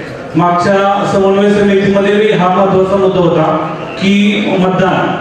आणि आता जी शेवटची लोकसभा निवडणूक झाली त्याच्यामध्ये रावसाहेब विषय असा झाला की मतदार यादीमध्ये नावं आपोआप कमी झाली. हा मुद्दा मागच्या वेळेस आदरणीय झेंडेमामांनी घेतला होता की लोकसभेमध्ये पुरंदरमध्ये साधारणतः 18,000 नावं कमी झाले. साधारणतः आपण पाहिलं तर आमचा जो उमेदवार होता तो जर आता आपण पाहिलं की मुंबईमध्ये 48 मतांनी त्या ठिकाणी खासदार त्या ठिकाणी पराभूत होतोय. आणि हा खूप महत्वाचा मुद्दा आहे की जर एखाद्याचं मतदार यादीमध्ये नाव कमी व्हायचं असेल तर त्याला पर्टिक्युलर त्याच्या विरोधामध्ये 7 नंबर फॉर्म भरावा लागतो. ऑगस्टमध्ये 13 नंबर 14 नंबरची नोटीसची कारवाई केली जाते. तदनंतर त्याच्यामध्ये डिलिशन, त्या मतदार यादीमध्ये डिलिशन हा मुद्दा येतो. त्याच्याबरोबर डिलिशन हा लिहिलं जातं आणि त्याचं नाव कमी केलं जातं. साधारणतः दर वर्षामध्ये 4 वेळेस आपण मतदार यादी प्रसिद्ध करत असतो दर क्वार्टरला. साधारणतः सर्वसामान्य माणूस कोणच मतदार यादी पाहत नाही. पण दुर्दैवानं यावेळेस आपण लोकसभेमध्ये पाहिलं तर डायरेक्ट मतदार यादीमध्ये नावं कमी झाली गेली. हा एक मुद्दा झाला. आता सलगच्या काळामध्ये आता एक गव्हर्नमेंटचा जी आर आला की 2024 पर्यंत ज्या ग्रामपंचायतचा कालावधी पूर्ण झालाय त्यांच्या प्रारूप याद्या तयार करण्यात यावं. आपल्या माध्यमातून त्या प्रारूप याद्या तयारी झाल्या, 19 तारखेला त्या तयार झाल्या. परंतु विषय असा आहे की एखाद्या व्यक्तीने जर 5 वर्ष त्या ठिकाणी काम केलं असेल आणि त्याला जर येणारी आगामी निवडणूक त्या ठिकाणी लढवायची असेल आणि त्याचं लोकसभेला अचानक नाव कमी झालं असेल तर येणाऱ्या कालावधीमध्ये त्याचं खूप मोठं नुकसान होणार आहे. तर मी आपल्याला एक विनंती करतो की साधारणतः डिसेंबरमध्ये डिसेंबरमध्ये ज्या ग्रामपंचायती होणार आहे त्यांना त्या ठिकाणी लोकसभेची यादी न प्रसिद्ध करता न गृहीत धरता येणारी जी विधानसभेची यादी आहे ती त्या ठिकाणी गृहीत धरली जावी, जेणेकरून त्या माणसाचं नाव आता अलीकडच्या काळामध्ये तो ज्यांचं नाव उघडलं गेलंय ते परत घेतलं घ्यावं आणि विधानसभेची यादी त्या ठिकाणी घेतली जावी. दुसरी गोष्ट आपण पाहतोय की तालुक्यामध्ये आपण डिसेंबरमध्ये मी पाहिलंय की गेल्या 32,000 लोकांच्या वर दोघा नावे आहेत किंवा पलूस कलेगाव मध्ये नाव आहे असं त्या ठिकाणी आक्षेप घेतला होता. मग आपण पाहिलं की मग आपण लोकशाहीमध्ये आहोत का? आमच्यासारख्या सर्वसामान्य माणसाला प्रश्न पडतो. त्या ठिकाणी आमदार साहेब लोकप्रतिनिधी आहेत त्यांना सुद्धा त्या ठिकाणी नोटीस गेली आपल्या माध्यमातून की तुमचं नाव पलूस कलेगाव मध्ये आहे. मग आपण ह्या 75 वर्ष आपण भारत स्वतंत्र झाल्याचं साजरं करतोय, मग आपण स्वातंत्र्यामध्ये आहोत का पारतंत्र्यामध्ये आहोत हे पाहणं खूप गरजेचं आहे. यासाठी आपण काय करावं? गेली 32,000 जो लोकांचा प्रश्न होता तो खूप मोठा गाजला होता. त्यासाठी आम्ही सर्वांनी नवीन प्रशासकीय इमारतीवर आंदोलनही केलं होतं. मग आम्ही स्वातंत्र्यामध्ये आहोत 75 वर्षानंतर की पारतंत्र्यामध्ये आहोत, लोकशाहीच्या मार्गाने चाललोय तो एक हुकुमशहा या ठिकाणी काम करतोय हे सांगणं गरजेचं आहे. सर आमदार साहेब आमची एक विनंती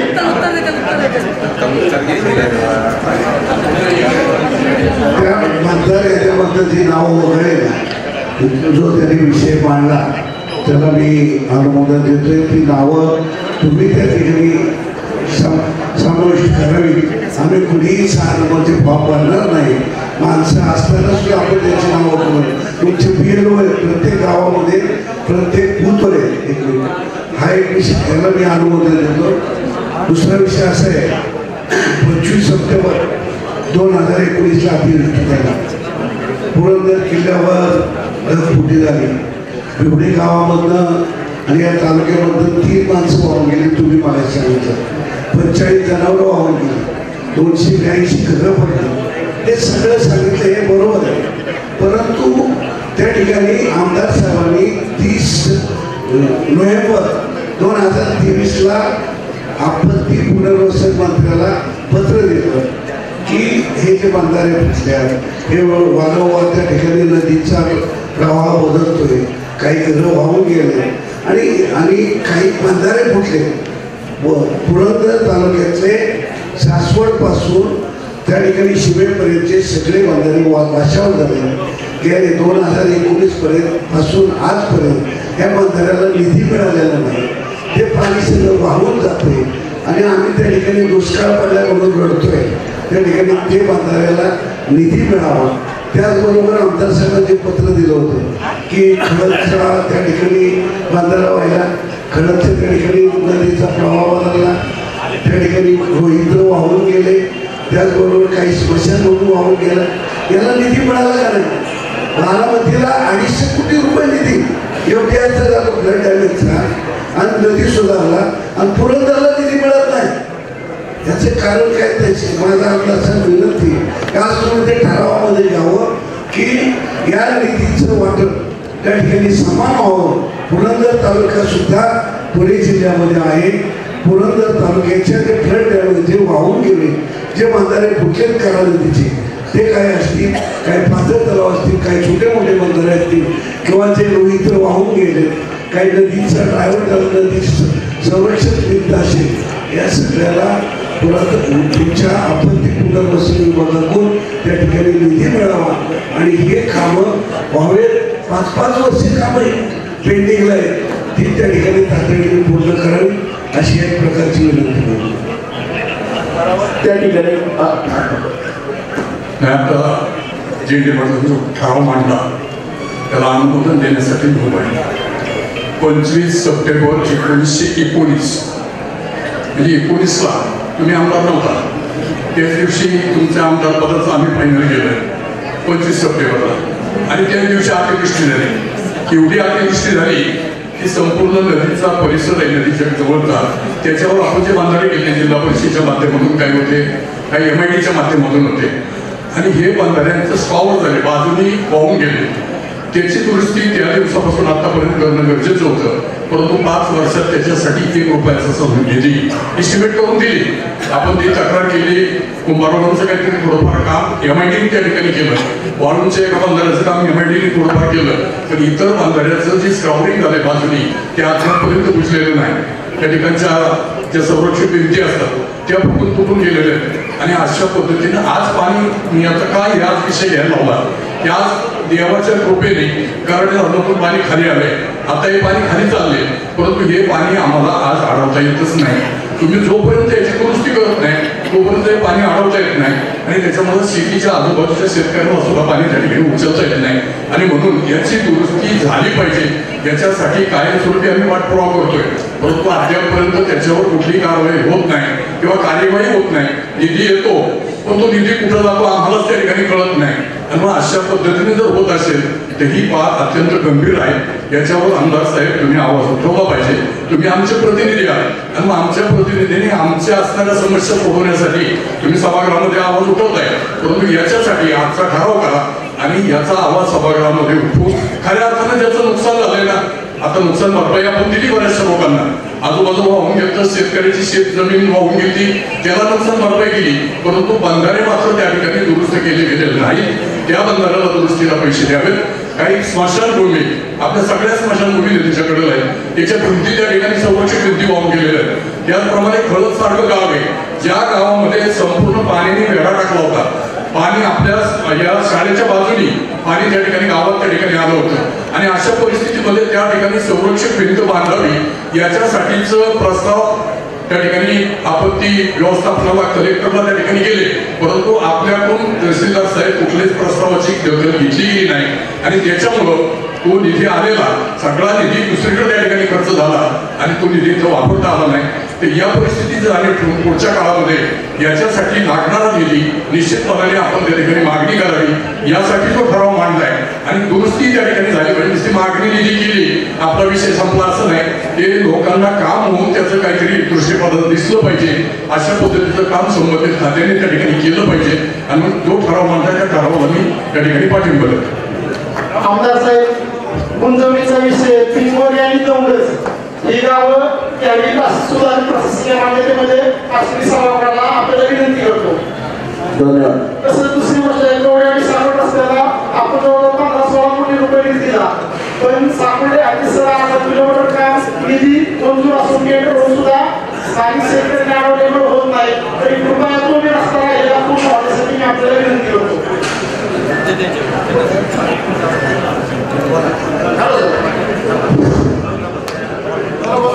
बोला तुम्ही बोला.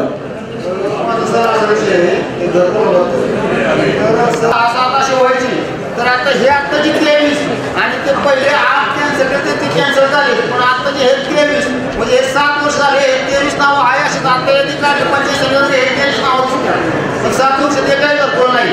आपली जी काही यादी 2021 पासून सुरू झालेली आहे त्याचं टार्गेट केंद्र शासनाने प्रत्येक ग्रामपंचायतीसाठी येत होतं.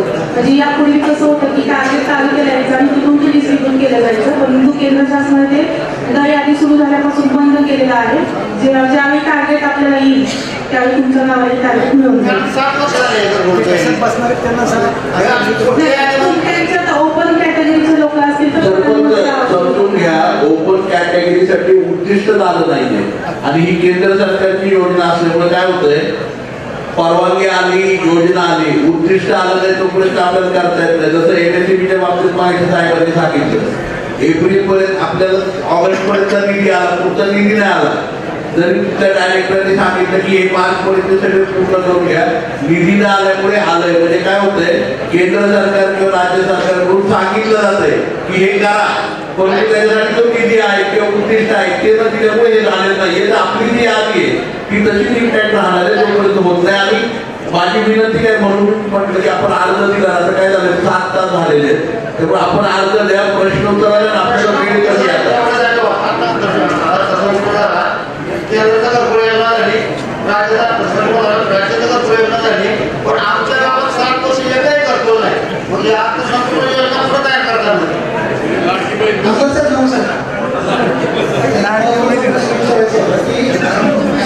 ठराव घ्यावा अशी विनंती आहे की अंतर्गत पुरंदर आपला संपूर्ण घाट माथ्याने वेढलेला आहे, घाट आहे, धबधबे आहे आणि ऋषिकांची दुर्घटना, त्यानंतर याच्या आता वर्षाविहारासाठी येणारे जे पर्यटक आहेत, त्यानंतर आपण जर बघितलं तर आपल्या तालुक्यामध्ये धरणे पण आहेत. आणि मला असं विचारायचं होतं की आपत्ती व्यवस्थापन कक्ष आपल्याकडे आहे का? जर तो नसेल तर हे अत्यंत गरजेचं आहे, कारण फक्त सासवड आणि जिल्हा नगर परिषदेची फायर ब्रिगेडची गाडी सोडली तर आपल्याकडे लाईफ जॅकेट किंवा लाईफ बोट किंवा लाईफ सेव्हिंग इन्स्ट्रुमेंट कोणतेही नाही, तर या बाबतीत कृपया दखल घेतली जावी आणि हे खूप गरजेचं आहे. शिवाय जे तालुक्यातील धबधबे आहेत त्या ठिकाणी त्या धबधब्यांची खोली किती आहे त्या ठिकाणी सूचना पण पर्यटकांसाठी धरण्याचे ठिकाण हे अत्यंत गरजेचं आहे, कारण आता या दुर्घटना दिवसेंदिवस वाढत चाललेल्या आहेत. धन्यवाद. आपण सूचना केली, आपत्ती व्यवस्थापन आहे, परंतु त्या सुविधा जर नसतील तर आपण उपलब्ध करू. आज या सभागृहामध्ये आमदार साहेबांनी सर्वांना शब्द दिला की गुंजवणीचं पाणी सोमवारी या ठिकाणी सोडलं जाईल किंवा सोडलं, पण हा शब्द नुसता सभागृहात नाही तर त्यांनी विधानसभेमध्ये हा प्रश्न उपस्थित केला होता. त्याबद्दल आमदार साहेबांचा अगदी मनापासून आभार. त्याचबरोबर आमदार साहेबांनी सोमवारी या ठिकाणी पाणी कुठल्या ठिकाणी सोडलं जाणार आहे त्या ठिकाणी त्यांनी स्वतः येऊन त्या जागेची पाहणी केली. त्याबद्दल सोमवारी ग्रामस्थांच्या वतीने आणि सोमवारी ग्रामपंचायतच्या वतीने आमदार साहेबांचा खूप खूप आभार. त्याचबरोबर तहसीलदार साहेबांना माझी नम्र विनंती आहे की आमच्या सोमर्डी गावामध्ये जे पांढर रस्ते आहेत सर्वे नंबर प्रमाणे ते रस्ते खुले करण्यात यावे, एवढीच माझी नम्र विनंती. हॅलो, माझे 2 प्रश्न आहेत आणि तुम्ही विचारलं होतं, सांगितलं होतं की उत्तर मागू नका, पण त्याचे उत्तर मला अपेक्षित आहे. माझं नाव अविनाश महादेव जाधव, मी या ठिकाणी सासवडमध्ये राहतो आणि आमची एक सोसायटी आहे संगमेश्वर विला प्लॉटिंग सहकारी गृहनिर्माण. तर या ठिकाणी डेव्हलपरने जेव्हा ते हँडओव्हर केले त्यातले रस्ते गेले 1.5 वर्षापूर्वीच नगरपालिकेकडे हँडओव्हर झालेले आहेत. सीओ साहेबांशी चर्चा करताना जेव्हा आम्ही स्ट्रीट लाईट तुमच्याकडे हँडओव्हर करून घ्या असं बोलणं केलं त्यावेळेस त्यांनी आम्हाला असं सांगितलं की हा आधीचा बोजा आम्ही का घेऊ. तर मला सीओ साहेबांना असा प्रश्न विचारायचा आहे, जे एन ए प्लॉट्स आहेत त्याचे संपूर्ण टॅक्सेस अगदी 5-7 प्रकारचे टॅक्सेस अगदी सेक्युरिटीपासून आम्ही भरत असतो. नवीन झालेल्या घरांवर तुम्ही वेगवेगळे टॅक्सेस इम्पोज करता, तर सुविधा देताना तुम्हाला बोजा का वाटतं? हा पहिला प्रश्न मला सीओ सासवड यांना विचारायचा आहे. त्याचं शॉर्टमध्ये उत्तर दिलं तरी चालेल. स्ट्रीट लाईट हँडओव्हर करायचा हा त्याचा महत्वाचा खर्च आहे, तो होईल का?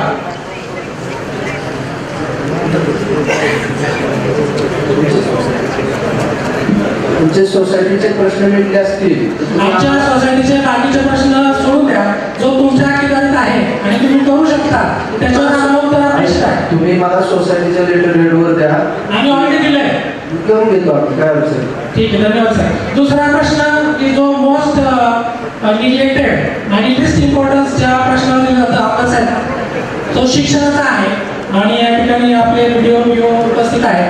FRA की रेग्युलेशन ऍक्ट याच्या अंतर आम्ही बऱ्याचशा तक्रारी संबंधित कार्यालयाला केलेल्या असतात. संबंधित कार्यालयाकडून कोणत्याही प्रकारचा रिस्पॉन्स शिक्षणाच्या क्षेत्रात असतात, ज्या ठिकाणी शिक्षणाच्या जास्त इम्पॉर्टन्स दिला पाहिजे अशा ठिकाणच्या आमच्या कंप्लेंट्सला गेल्या 2 वर्षांपासून एकही उत्तर व्हिडिओ किंवा ब्युरोच्या कार्यालयाने दिलेलं नाही.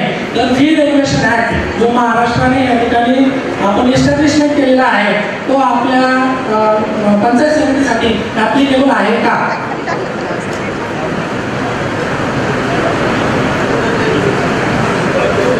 प्रश्न असा आहे, आम्ही फी रेग्युलेशन ऍक्ट अंडर बऱ्याचशा तक्रारी केल्या होत्या आणि त्याचं कुठल्याही प्रकारची दखल 2 वर्षात आजपर्यंत घेतली. त्या तक्रारी भरपूर आहेत, पीओ साहेबांना त्या माहिती आहे. मला फक्त एकच प्रश्न उत्तर हवंय, फी रेग्युलेशन ऍक्टची अंमलबजावणी करताना आपला रोल काय आहे आणि आपल्याकडे ते ऍप्लिकेबल आहे का? फी रेग्युलेशन ऍक्टची अंमलबजावणी करण्याचे मला एक्झिक्युशन करण्याचे अधिकार आमच्याकडे आहे, परंतु आपण जे हे केले होते त्याच्यासाठी मी आपल्याशी डिस्कस केलं होतं की त्याची जी हे आहे जी कमिटी स्थापन केली जाते ती उपसंचालक कार्यालयात असते. नाही, ते तुम्ही आणखी बोलायला गेला, पण चौकशी होणं एखाद्या तक्रारीचा निपटारा करण्यासाठी तुमच्या कार्यालयाकडून जी चौकशी किंवा इन्व्हेस्टिगेशन रिपोर्ट असतो तुम्ही करू शकत नाही, मान्य आहे, पण तुमचा इन्व्हेस्टिगेशन रिपोर्ट तुमचा चौकशी रिपोर्ट तुम्ही तुमच्या उच्च अधिकाऱ्यांना पाठवला संदर्भातला नक्कीच पाठवलं. आपण जी जी तक्रार केली होती त्याची चौकशी करून आम्ही तुम्हालाही कळवलेलं होतं. नाही, कळवणं वेगळं, तुमच्या अध्यक्षाचा विषय आहे किंवा तुम्ही ऍक्शन घेऊ शकता, त्याच्यावर कोणती ऍक्शन घेतली नाही. नंबर 1. नंबर 2, तुमच्याकडचा विषय नसेल तर तुमच्या वरच्या अधिकाऱ्याने तुम्हाला तो कळवलेला आहे का? कळवला असेल संबंधित तक्रारदारांना तुम्ही अशी सूचना दिलेली आहे किंवा माहिती दिलेली आहे का? त्यांची पाठ्यपुस्तकांचं आपण जे उपस्थित केलेलं होतं ते आम्ही तुम्हाला चौकशी करून कळवलेलंच होतं. आणि समजा आणि पोस्टमनचं काम करणं याच्यात फरक आहे, त्याच्यावर ऍक्शन व्हायला पाहिजे. ते ऍक्शन घेण्यासाठी मी तुम्हाला ते सांगतो की जर समजा शाळा मान्यता काढायची असेल तर तो प्रस्ताव शिक्षण अधिकाऱ्यांना पाठवावा लागेल. तो आम्ही त्यांनाच पाठवणार आहे. दिलाय का? 2 वर्षापूर्वीपासून तक्रार चालू आहे, तुम्ही दिलाय का? जो त्या शाळेबाबतीत जे होतं त्याच्या बाबतीत अगोदरही म्हणजे जी कमिटी स्थापन केली होती त्यांनी शिफारस केली. शाळा मान्यता पूर्वी काय झालंय ते महत्वाचं नाही, तुमच्या कार्यकाळात आम्ही ज्या तक्रारी केल्या माझ्याकडे पाठ्यपुस्तकांच्या फीच्या संदर्भात होती आणि फी रेजिस्ट्रेशन व्हायलेशन पण चाललंय, ही पण एक वेगळी तक्रार होती. तर 2 तक्रारी वेगवेगळ्या आहेत. वरिष्ठ कार्यालय जी कमिटी स्थापन करायची त्याच्या बाबतीत सूचित करतो पुन्हा त्यांना अवगत करून हे करतो. आमदार साहेब, ह्या प्रकरणाला 2 वर्ष झाले, आजपर्यंत आमच्या तक्रारीला योग्य न्याय मिळाला. जो शिक्षणाचा वेगळा आहे आणि पालकांची इतकी पिळवणूक होते आणि त्याच्यात इतकी त्यांच्याकडून शोषण केलं जाते, आर्थिक शोषण. तर ह्या माझं काय म्हणणं आहे, आता त्या तक्रारीचं काय झालं पेक्षा ती तक्रार आता सगळ्यांच्या समोर मांडा, माझ्या शाळेबद्दल असेल तरी इथं मांडा. परंतु माझं काय म्हणणं आहे, लोकांना कळू द्या, तक्रार तुमच्या रेकॉर्ड पण होईल, त्याच्याप्रमाणे आपल्याला शिक्षणाधिकारी सुद्धा उत्तर देतील. आमसभेचा अध्यक्ष म्हणून सुद्धा मी चौकशी करून उत्तर देईल. म्हणून माझं काय म्हणणं आहे, आता तुम्ही मी मागायची सांगितलं मागच्या गोष्टींवर पाडा वाचू नका, आता ती तक्रार स्पेसिफिक करा. तुम्ही सांगा की ह्या शाळेच्या फीच्या बाबत तक्रार आहे, ह्या शाळेची चौकशी करावी, त्याची चौकशी होऊन शिक्षणाधिकारी देतील. माझ्या ऑफिस मधून पण माझी जबाबदारी आमचं तुम्हाला उत्तर कळवलं. तर तुम्ही मला ऐका ना, द्या ना ती माहिती. नगरपालिकेला हँड ओव्हर करावी. नगरपालिका सगळ्या सुविधा आपल्याला नगरपालिका द्यायला ऐका ना, झाला तो विषय त्याप्रमाणे मी सांगितले. तुम्ही प्रश्न या शाळेचा पहिल्यापासूनचा प्रश्न प्रलंबित आहे. तर नवीन प्रश्न जे 2018 पूर्वीचे त्याला विसरलो न्याय प्रविष्ट आहे, पण नेहमीचे 2018 पासूनचे नवीन प्रश्न येत आहेत आणि फी रेग्युलेशन ऍक्ट त्याचं व्हायलेशन होत आहे. कोणकोणत्या लेवलला होत आहे, कसं होत आहे याचं पूर्ण डिटेल आम्ही साहेबांना देत असतो, संबंधितांना मेल करत असतो. त्याची थोडीशी दखल घ्यायची जावी अशी आमची विनंती आहे. आणि आमचे दुसरे अध्यक्ष या ठिकाणी आहेत, त्यांचाही काही प्रश्न आहे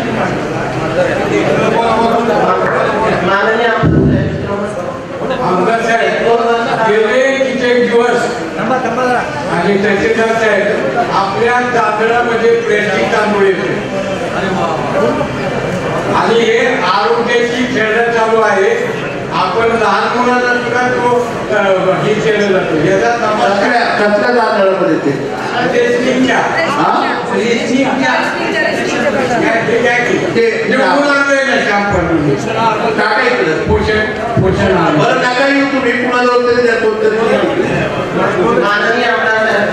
कृपया आपण ह्या ह्याच्यामध्ये की हे घ्यावे की तांदळामध्ये प्लास्टिकचा तांदूळ आला त्यामुळे सर्व त्या आरोग्याला धोका निर्माण झाला. गेले कित्येक दिवस 8-10 महिने झाले चालू आहे, त्याचा शोध घ्यावा.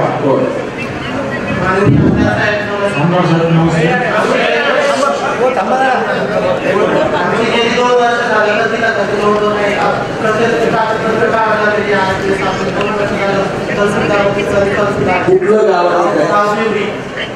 बिवडी. बिवडी हा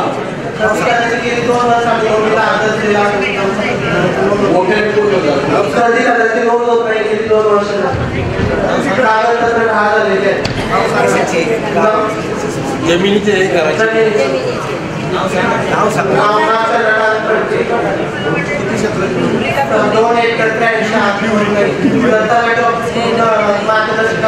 तुमच्या अर्जाची दखल घेतलेली आहे. माझ्या ऑफिस मध्ये आणि आदरणीय तहसीलदार मोदी सुद्धा त्याची प्रत्यक्ष दखल घेतली.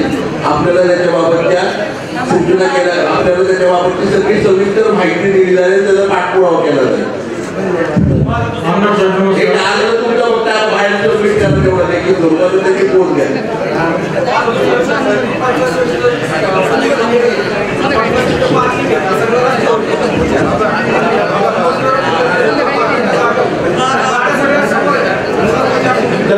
आपल्या धन्यवाद. आमदार साहेब नमस्कार. मी 8 वर्ष झालं साहेब मी 8 वर्ष झालं कोर्टात केस खेळतो. माझी केस सगळी निकाली झाली. शेवटचं माझं काम सगळं तहसीलदार साहेबांकडे आलं. ताबा वगैरे सगळा झाला. मला 7-12 उतारा मागण्यासाठी मी ताबा पावसासाठी सरकार यांच्याकडे बोलतोय. तर मला बाणसाहेबांच्या मागे महिन्याभर कळालं. आता बाणसाहेबांनी गोळा केला तर बाणसाहेब काय म्हणले तू आणि तहसीलदाराकडे जाऊन बघून घे. तू तहसीलदाराकडे गेला. माझं काम खाली झालं आणि मला तहसीलदाराकडे जावं लागलं. तर त्याच्या अगोदर मी गाडी साहेबांकडे गेलो होतो सकाळला. त्याच्यानंतर मी तहसीलदार साहेबांकडे गेलो. त्यांच्याकडून मला वळवळूची उत्तर भेटली. गाडी साहेबांकडे जो प्रकार कोर्टात जाईल हे होईल ते होईल तसं वकिलांना विचारलं तर म्हणजे कोर्टात वगैरे प्रकारे जाणार नाही इथंच तुमचं काम आहे. नंतर त्यांनी मला काय पकडायचं काय काही कारण सांगितलं. असे उलवणीचे उत्तर भेटतात की बाळासाहेब कोणी करत नाही. त्यांच्याकडे गेले ते ऑफिसर असतात त्यांच्यावर प्रत्येक दुसऱ्या फोन केला फोन विचारले डायरेक्ट काय करतात डायरेक्ट एकदा उचलला म्हणजे तुमचं तहसीलदार जाऊन बघून गेली कोण रेकॉर्ड नाही. असे उलवणीचे उत्तर भेटले मला 7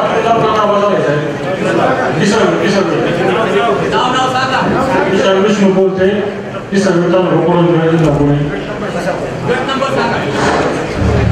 जर भूजल पातळीच्या विषयी मला प्रश्न आहे तो ठराव घ्यावा. तर ही भूजल पातळी पहिली किती सारी सर्वे झाला त्याचा ते मला माहीत नाही. पण जेव्हा मनरेगामधून जर विहीर घ्यायची असेल ते जे गाव ड्रायव्हरमध्ये आहे त्याला तो लाभ मिळत नाही. तर ते भूजल पातळी परत याचा सर्वे करून जी गावं ट्राय करूनमध्ये त्याची भूजल पातळी चेक करून जर भूजल पातळीवर आले तर ती त्याचे असा एक ठराव मांडा म्हणजे त्याला आपण तो घेऊया अनुमोदन द्यावी. दुसरा असा विषय ग्रामसेवकाची बदली मॅडम जर किती दिवसातून करता तुम्ही जर 5 वर्ष 6 वर्ष जर एका ठिकाणी ग्रामसेवक असेल तर त्याची बदली का होत नाही. 5 वर्ष पूर्ण झाले तर बदली झाली पाहिजे का नाही झाली पाहिजे. प्रशासकीय बदली 5 वर्षांनी होते आणि विनंती बदली 3 वर्षानंतर होते. परंतु जेवढी कार्यरत पद आहेत त्या कार्यरत पदांच्या 10% प्रशासकीय बदली आणि 5% विनंती बदली होतात. त्यामुळे सगळ्याच लोकांच्या जरी पात्र झाले तरी बदली होऊ शकत नाही आणि यावर्षी कोणाच्याच प्रशासकीय आणि विनंती बदली अद्यापर्यंत झालेल्या नाही आचारसंहिता असल्यामुळे. सरपंचाची सगळ्या बॉडीची तक्रार आहे जिल्हा परिषदेपर्यंत प्रस्ताव गेलेला आहे तुमच्या मार्फत. त्या प्रस्तावाचं पुढे काय झालं तुम्ही पंचायत समितीने असं ठराव दिला आहे की ही बदली करणं योग्य आहे. तुमच्या काळात नाही माने साहेबांच्या काळाचा विषय आहे.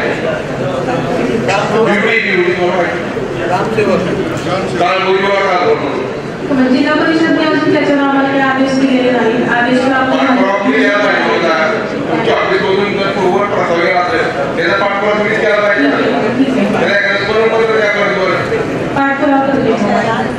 आणि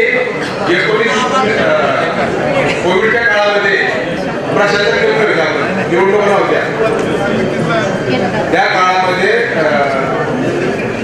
निवडी ग्रामपंचायतीला आजही मत नाही बरोबर. फर्निचर खरेदी करायची काय गरज होती. 2 लाखाचं फर्निचर खरेदी त्याची तक्रार दाखल केली. आजपर्यंत त्याच्या पैसे चौकशी झाली नाही.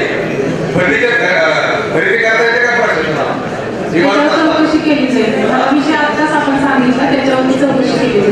आपण लेखी स्वरूपात ठरवल्या. आता तुम्ही सरपंचात गावचे ठराव द्या आणि मॅडमला पत्र द्या. मलाही एक पत्र द्या चौकशीचे आदेश घेऊ आणि दुसरं आम्हालाही घेऊन आम्हाला कधीतरी सीओच्याकडे चाला म्हणजे आपण त्याचा पाठपुरावा करू ग्रामसेवकाच्या बदली. धन्यवाद.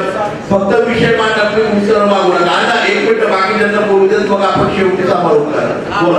नमस्ते. माझा सर्व शेतकऱ्यांचा प्रश्न आहे. चला त्याच्यामध्ये जर आपण भोजन कमी करण्यासाठी दिले तर किती दिवस लागतात. 2018 साली दिले अजूनपर्यंत भोजन कमी झालेले नाही. चला त्यांच्याकडं 21/8/2023 ला दिलेले तर त्याच्यानंतर सर्कल किती दिवसांनी नोंद पकडतात. नाही नोंद भोजन नोंद काढल्यानंतर सरकारकडे जातो मंजूर करण्यासाठी. 21 दिवसामध्ये 2023ला दिलेलं आहे. गट नंबर 1च आहे, अधिकारी एकच आहे. सर्कलकडं सुनावणी झाली, 2 वेगवेगळे निकाल. 1930 सालापासून आतापर्यंत कागद तर बदलू शकत नाही.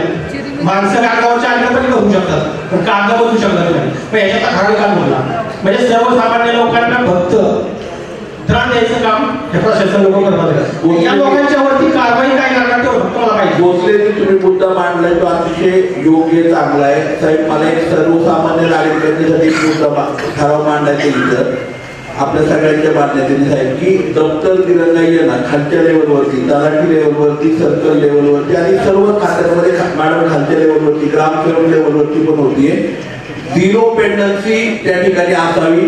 जे मुदती आहेत त्या मुदतीमध्ये त्यांनी काम करावं आणि झिरो पेंडन्सी तिथे नसेल आणि जिथं जास्त पेंडन्सी आपण बरोबर ना, जिथं जास्त पेंडन्सी राहते सगळ्यांना मान्य आहे का, जास्त पेंडन्सी राहते तिथे त्वरेने मुख्य अधिकाऱ्यांनी त्या ठिकाणी कारवाई करावी. झिरो पेंडन्सी खालच्या लेवलला आता त्यांनी सांगितलं तसं तलाठी लेवलला, सर्कल लेवलला, ग्रामसेवक लेवलला किंवा खालच्या अधिकाऱ्यांच्या लेवलला हा प्रॉब्लेम मोठ्या प्रमाणावरती होतो साहेब. तर तो एक आदेश आपण त्या ठिकाणी द्यावा आणि आज आमसभेमध्ये हा ठराव आपण घेऊयात की स्थानिक लेवलला झिरो पेंडन्सी त्या ठिकाणी राहावी आणि किती पेंडन्सी आहे ह्याची घोषणा आपण महिन्याला त्या ठिकाणी करावी, जेणेकरून हे सर्व खालचे जे ग्राम अधिकारी आहेत जे ग्राम लेवलला असतात किंवा सर्कल लेवलला असतात ते अधिकारी लवकरात लवकर पेंडन्सी काढतील आणि त्याच्याबाबत सर्वसामान्य नागरिकांना निर्णय येईल. बरोबर, मान्य सगळ्यांना ठराव. धन्यवाद. मान्य सर. माझं याच्यामध्ये एकच म्हणणं होतं की ह्या 3 प्रकरणामध्ये कारवाई काय होणार अधिकाऱ्यांच्या वरती. झिरो पेंडन्सीचं आपल्याला मान्य इथून पुढे होत नाही, पण ह्या लोकांनी जे काम नाही केलं आणि वेळोवेळी आपल्याला पोहोचले की आता तुम्ही अर्ज प्रश्न उत्तर आहे ना 5:30 वाजलेले आपण सगळ्यांनी ना 1 मिनिट ऐका. तुम्ही आताचा हा अर्ज द्या, अर्जामध्ये त्या उल्लेख करा तुमचे जे काही प्रश्न आहेत ते. मी सगळ्यांचा एक अथॉरिटी तुमचा प्रश्न धरून ठराव केलेला आहे. आपण फक्त तुमचा अर्ज द्या, तुमच्या अर्जाला आदरणीय तहसीलदार महोदय उत्तर देतील. माझ्या ऑफिसमध्ये त्याला फॉलो होईल. सेवा हमीभाव कायद्यानुसार 7 दिवसात कारवाई होते. कायदा आहे सेवा हमीभाव कायद्यानुसार 7 दिवसात कारवाई होते, गरजेचं आहे. तो ठराव मंजूर करा. लिमिटेशन आहे. सेवा हमीभाव कायद्यानुसार 7 दिवसात कारवाई होते. जर पत्राचं उत्तर नाही मिळालं तर मग तो कायदा मंजूर झाला पाहिजे ना आमचा असं म्हणतो. तो कायदाच येत आहे. मग त्या कायद्यालाच अनुसरून आमचं म्हणे की तो कायदा परत याच्यात आला पाहिजे. आता झिरो पेंडन्सीच्या बाबतीत बोलतोय आपण, त्यामुळे तो निर्णय आपण सगळ्यांना लागू राहील. आता आमदार साहेबांनी जो विषय मांडला झिरो पेंडन्सी बद्दल, त्याबद्दल त्या सभागृहाच्या वतीनं आमसभेच्या वतीने त्याला अनुमोदन देतो. दुसरं असं की गेले जवळजवळ 7.5 तास आपण एकत्र आहोत. अजूनही ती मिटिंग चालू शकते, परंतु मला हेही जाणवलं असेल की आदरणीय आमदार साहेब अजूनही उठले नाही. आपण प्रश्न विचारणार माझी आवड तर नाही थोडक्यात आपण अभिनंदन करतो या सभागृहामध्ये. दुसरं असं आहे की मला मी त्याची पुनरावृत्ती करणार नाही, परंतु आदरणीय आमदार साहेब शिक्षित आहे, तेवढे सुसंस्कारित आहे. परंतु व्यासपीठावरच्या अधिकाऱ्यांना मला सांगायचंय की तुमचं आणि त्यांचं हे चांगलं बॉन्डिंग आहे, परंतु त्याचा अर्थ असा नाहीये की आपल्या खालच्या सहयोगींनी वेगवेगळ्या प्रकारची वक्तव्य त्या संदर्भात आपण करावी. मी अतिशय हमत रिक्वेस्ट करतो आपल्याला सर्वांना की ह्या पद्धतीचं वातावरण या निमित्तानं आपल्या तालुक्यामध्ये असावं. कारण जो अधिकारी चांगलं काम करतो तो सातत्यानं लक्षात राहतो. एवढे या बोलण्याची संधी दिली. अनेक प्रश्न आहेत, अनेकांचे प्रश्न अजून मांडले गेले नाहीत, परंतु त्यांनी कृपा करून यांना विनंती आहे की आपण त्या संदर्भातलं लेखी निवेदन संबंधित अधिकाऱ्यांच्या तहसीलदारांना सांगितलेलं आहे की त्या संबंधित टेबलावर आपण द्यावं. आणि माझ्या माहितीप्रमाणे धन्यवाद. आता आले प्रश्न मांडू. माझा प्रश्न ऐकल्यानंतर तुम्हाला किती महत्वाचा आहे. आमदार साहेब, माझा आरोग्य संदर्भात प्रश्न आहे. 3 महिन्यापूर्वी आमच्या गावामध्ये अचानक साथ आली. म्हणजे माणूस शेतामध्ये चांगला असला की सकाळच्या बाईका नाही सुरू व्हायचा आणि त्याला म्हणजे पाया काढल्या लोकायच्या. परंतु माझा आरोग्य खात्याला प्रश्न आहे की माझ्या स्वतःच्या घराची सगळी आलेली होती, पण माझ्या घरात सगळ्यांची इन्शुरन्स असल्यामुळे 1,16,000 असतो. आमचं गाव कमीत कमी 30-40 लाख रुपयाला गेले. म्हणून आखेगावात कधी पण सर्व करा. जून मे पासून आतापर्यंत साथ आहे. पण जे आरोग्य खात्यांची दखल घ्यायला पाहिजे आदर घेत नाही. आता फक्त आले परत काहीच नाही. म्हणजे जवळजवळ 40-40 लाख रुपयाला लावलेलं आणि त्याच्यापेक्षा लोकांना काम करता येत नाही. आजही लोकांची ज्यांना ते काही चिकूनगुन्हे आहे का डेंग्यू आहे कोणाचं काही कळत नाही.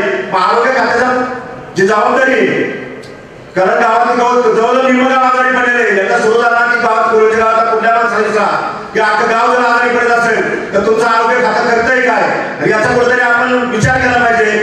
सामान्य माणसाची इतकी नुकसान झाली, कोण 40,000, कोण 50,000, कोण 1 लाख, कोण 1.25 लाख अशी लोकांची गरज आहे. तुम्ही खाते करून कुणालाही फोन करून सांगा की तुमच्या गावामध्ये जवळजवळ निम्म गाव आजारी पडले.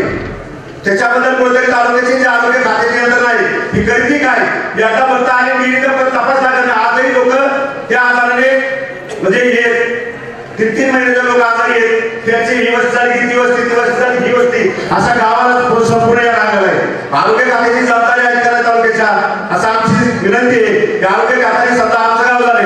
आता पुढच्या गावाला झालं तर त्याच्यासाठी आरोग्य खात्याने यंत्रणा आपली सज्ज ठेवली पाहिजे. कारण इतकी पुष्कळ यंत्रणा आहे की फक्त यंदा आल्यापर्यंत काहीच नाही. हे फक्त तोडण्यात दिले गावात कुठेतरी एखाद्या कॉपऱ्यात फिरवत्या. त्याच्यामुळे तुम्ही खात्री करून गावात कुठल्याही माणसाला विचारा की तुमच्या गावाची माणसं किती आजारी पडली. याच्या आता आपण भविष्यात दुसऱ्या गावात संकल्प घ्यावे.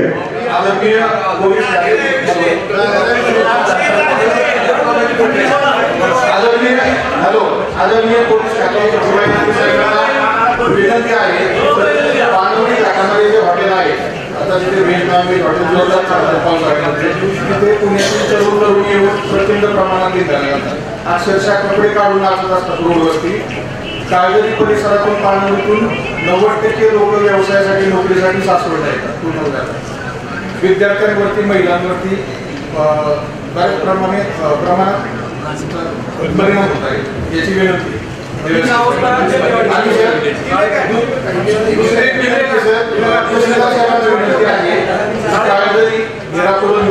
बैलवाडी या तिन्ही गावांची मातीची रॉयल्टी कायमस्वरूपी बंद करण्यात यावी. सर नमस्ते. आरोग्याच्या दृष्टीने महत्वपूर्ण प्रश्न वाटतोय आणि आजच्या आमसभेमध्ये या बाबतीत काय ठराव घ्यावा अशी नम्रतेची विनंती आहे.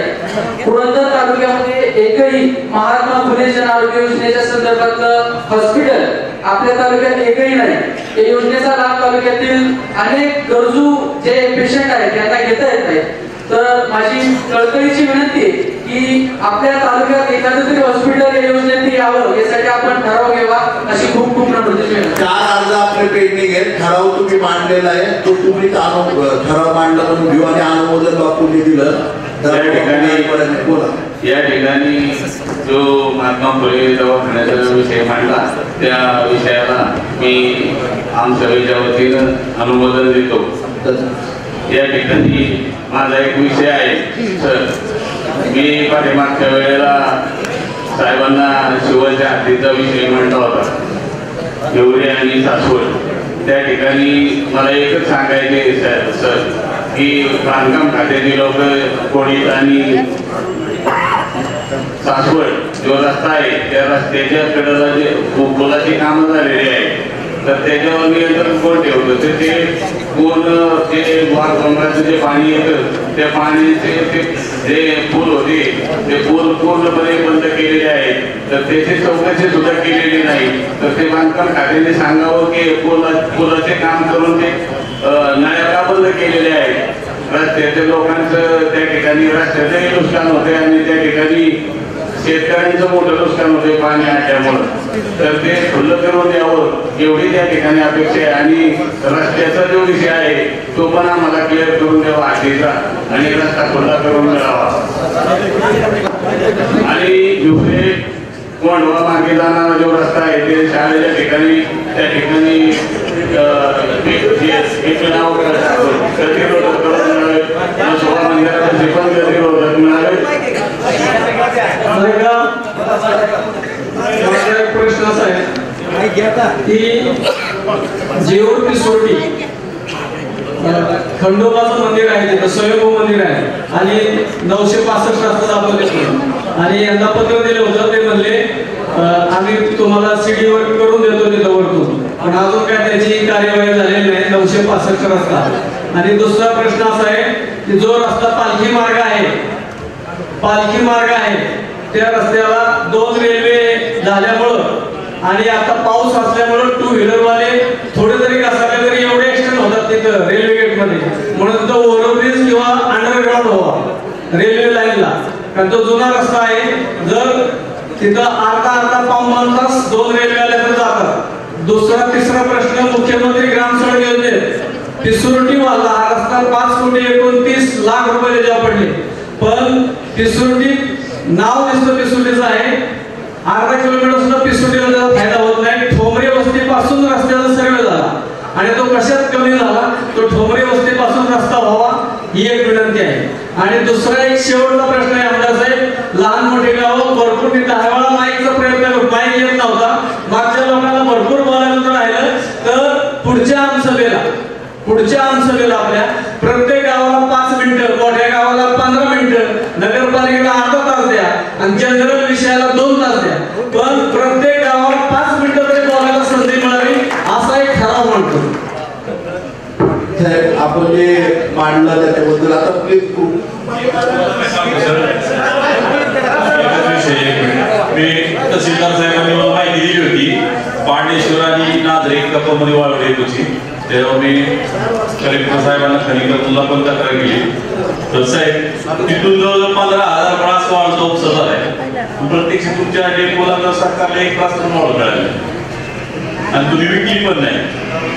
15,000 ब्रास शासनाच्या संपत्तीची चोरी झाली, म्हणजे जवळजवळ 10 कोटी रुपयाची वाढ तस्करांनी चोरून दिली. पांडेश्वरच्या आणि नागरिकांची वाढवली, सगळे रस्ते खराब केले आणि शासनाला एकही रुपयाचा महसूल नव्हता. उलट शासनाने त्यांना प्रस्ताव 200 रुपये द्यायचे, पण वाढूच आले नाही शासनाने डेपो. खूप मोठा भ्रष्टाचार झालाय, शासनाचं धोरण याला कारणीभूत आहे. आणि अधिकाऱ्यांचं मी दिली तक्रार साहेबांना, म्हणून कलेक्टर साहेबांना पण भेटणार आहे. सर 1-2च मिनिटं याची चौकशी व्हावी अशी मला माझी विनंती. रिसर राजुरी आणि नायगाव ही जनाईच्या क्षेत्रामध्ये येणारी गावं आहेत आणि आज त्या ठिकाणी सगळी दुष्काळी परिस्थिती आहे, पाण्याची उपलब्धता आहे, तरी संबंधित अधिकाऱ्यांनी ते आवर्तन या गावाला कधी भेटणार आहे ते एक सांगावं. आणि रिसपिसा आणि राजुरीच्या शिवेवर, नायगाव आणि माळसरीच्या शिवेवर राजरोसपणे सासवड सुपार रस्त्याच्या कडेला दारूचे धंदे पत्र्याचे टपरे टाकून चालू आहे.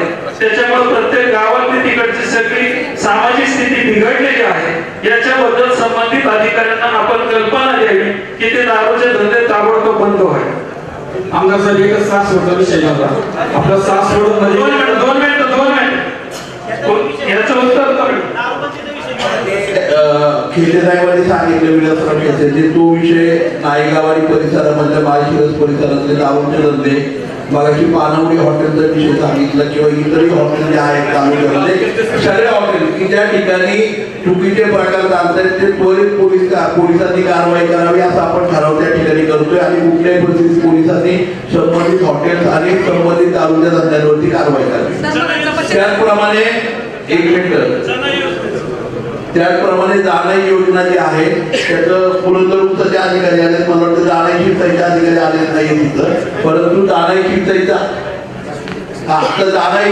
आवर्तन हे आता पावसाळ्यात तिथं पाऊस कमी आहे त्यामुळे मी तेही गोष्टीचं पत्र देतो. आपण त्वरेने आमसभेचं पत्र म्हणून त्या ठिकाणी आपण वरिष्ठांना कळवावं की त्या आवर्तनाची आवश्यकता आहे. त्वरेने त्या ठिकाणी आवर्तन केव्हा देणार त्याची सूचना आपण प्रेस नोटच्या माध्यमातून लोकांना द्यावी. सासवडचा विषय आपल्या नॅशनल हायवेला सोमवार आणि गुरुवार आणि रविवार या 3 दिवशी पूर्ण वाहतूक विस्कळीत असते. 2-2 तास म्हणलं तरी त्या हवेवरती लागतात. तर सासवडमध्ये जर सिग्नलची व्यवस्था जर झाली तर किमान ते ट्रॉफिकचं नियोजन होऊ शकतं.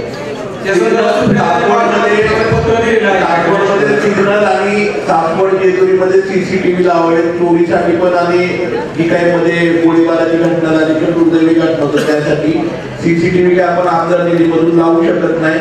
नगरपालिकेकडे तेवढा निधी पुरेसा नाही ह्याच्यातनं लावू शकतो, परंतु DPDCतनं CCTV लावू शकतो. काही गावांना 200 CCTV लावले.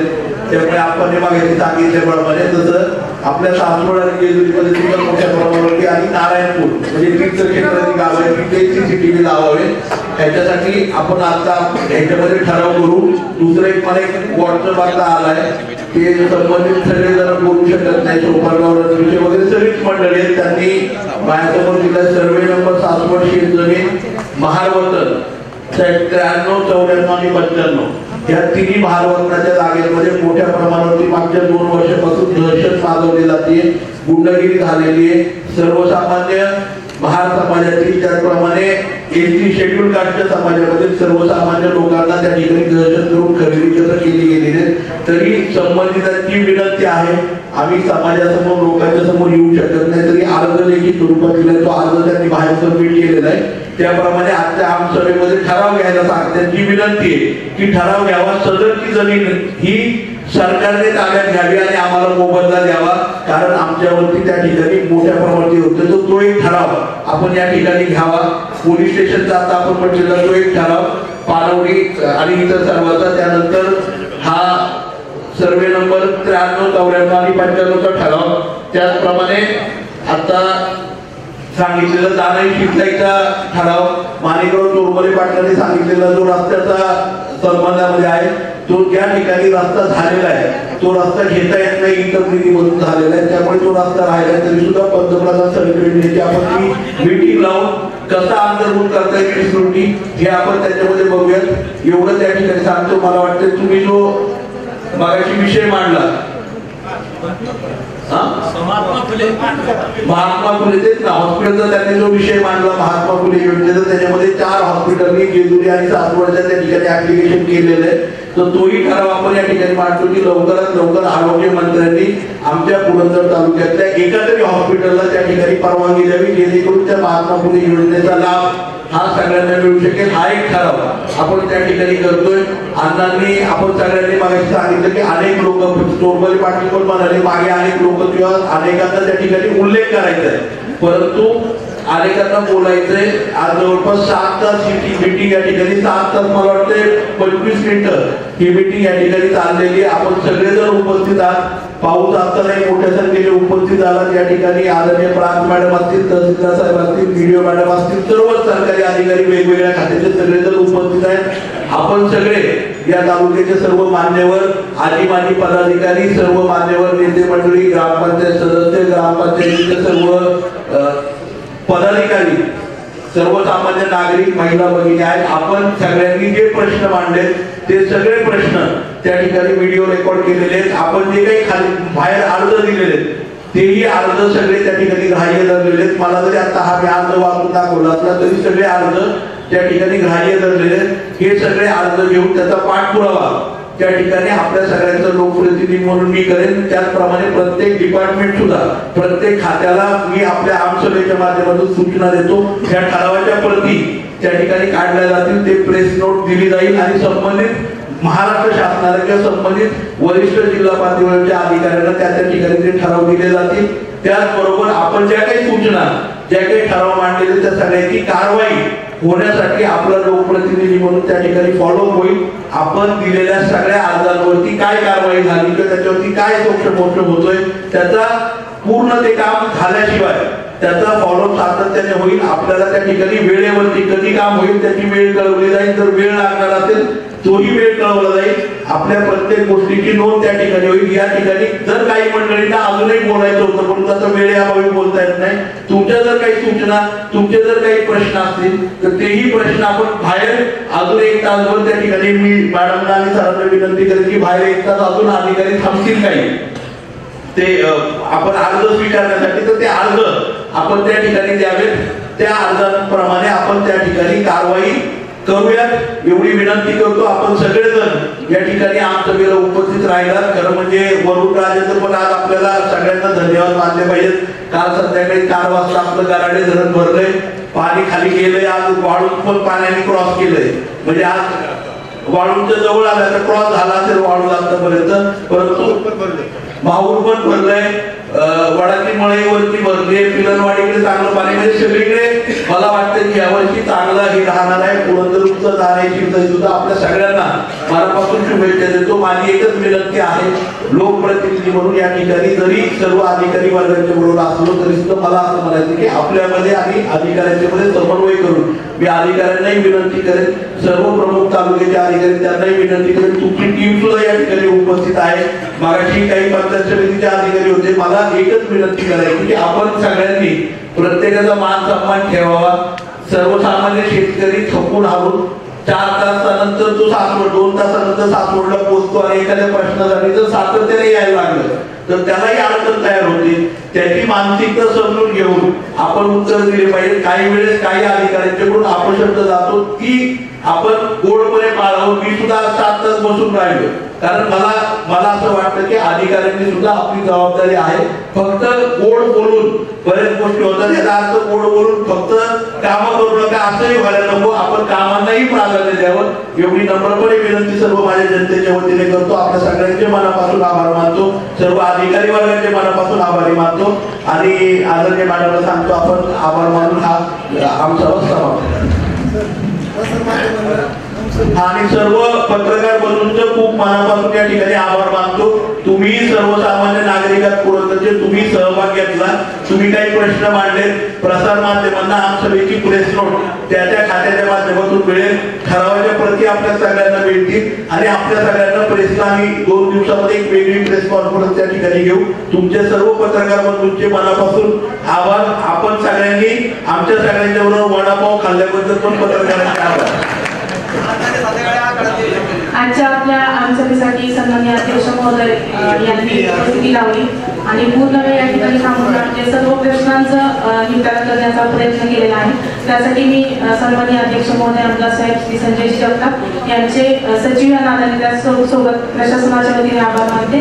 त्याचसोबत उपस्थित सर्व माझे पदाधिकारी, सर्व ग्रामपंचायतचे सरपंच, उपसरपंच, सर्व ग्रामपंचायत सदस्य, त्यासोबत उपस्थित सर्व माझे सहकारी, व्यासपीठावर उपस्थित असणारे सर्व सहकारी अधिकारी, समोर उपस्थित असणारे सर्व सहकारी कर्मचारी, ग्रामसेवक, तलाठी, कृषी सहाय्यक आणि त्यासोबत विशेष उपस्थित असणारे सर्व पत्रकार बांधव यांचे मी मनापासून आभार मानते आणि सन्माननीय अध्यक्षांच्या वतीने आजची आमसभा संपल्याचे जाहीर करते. धन्यवाद.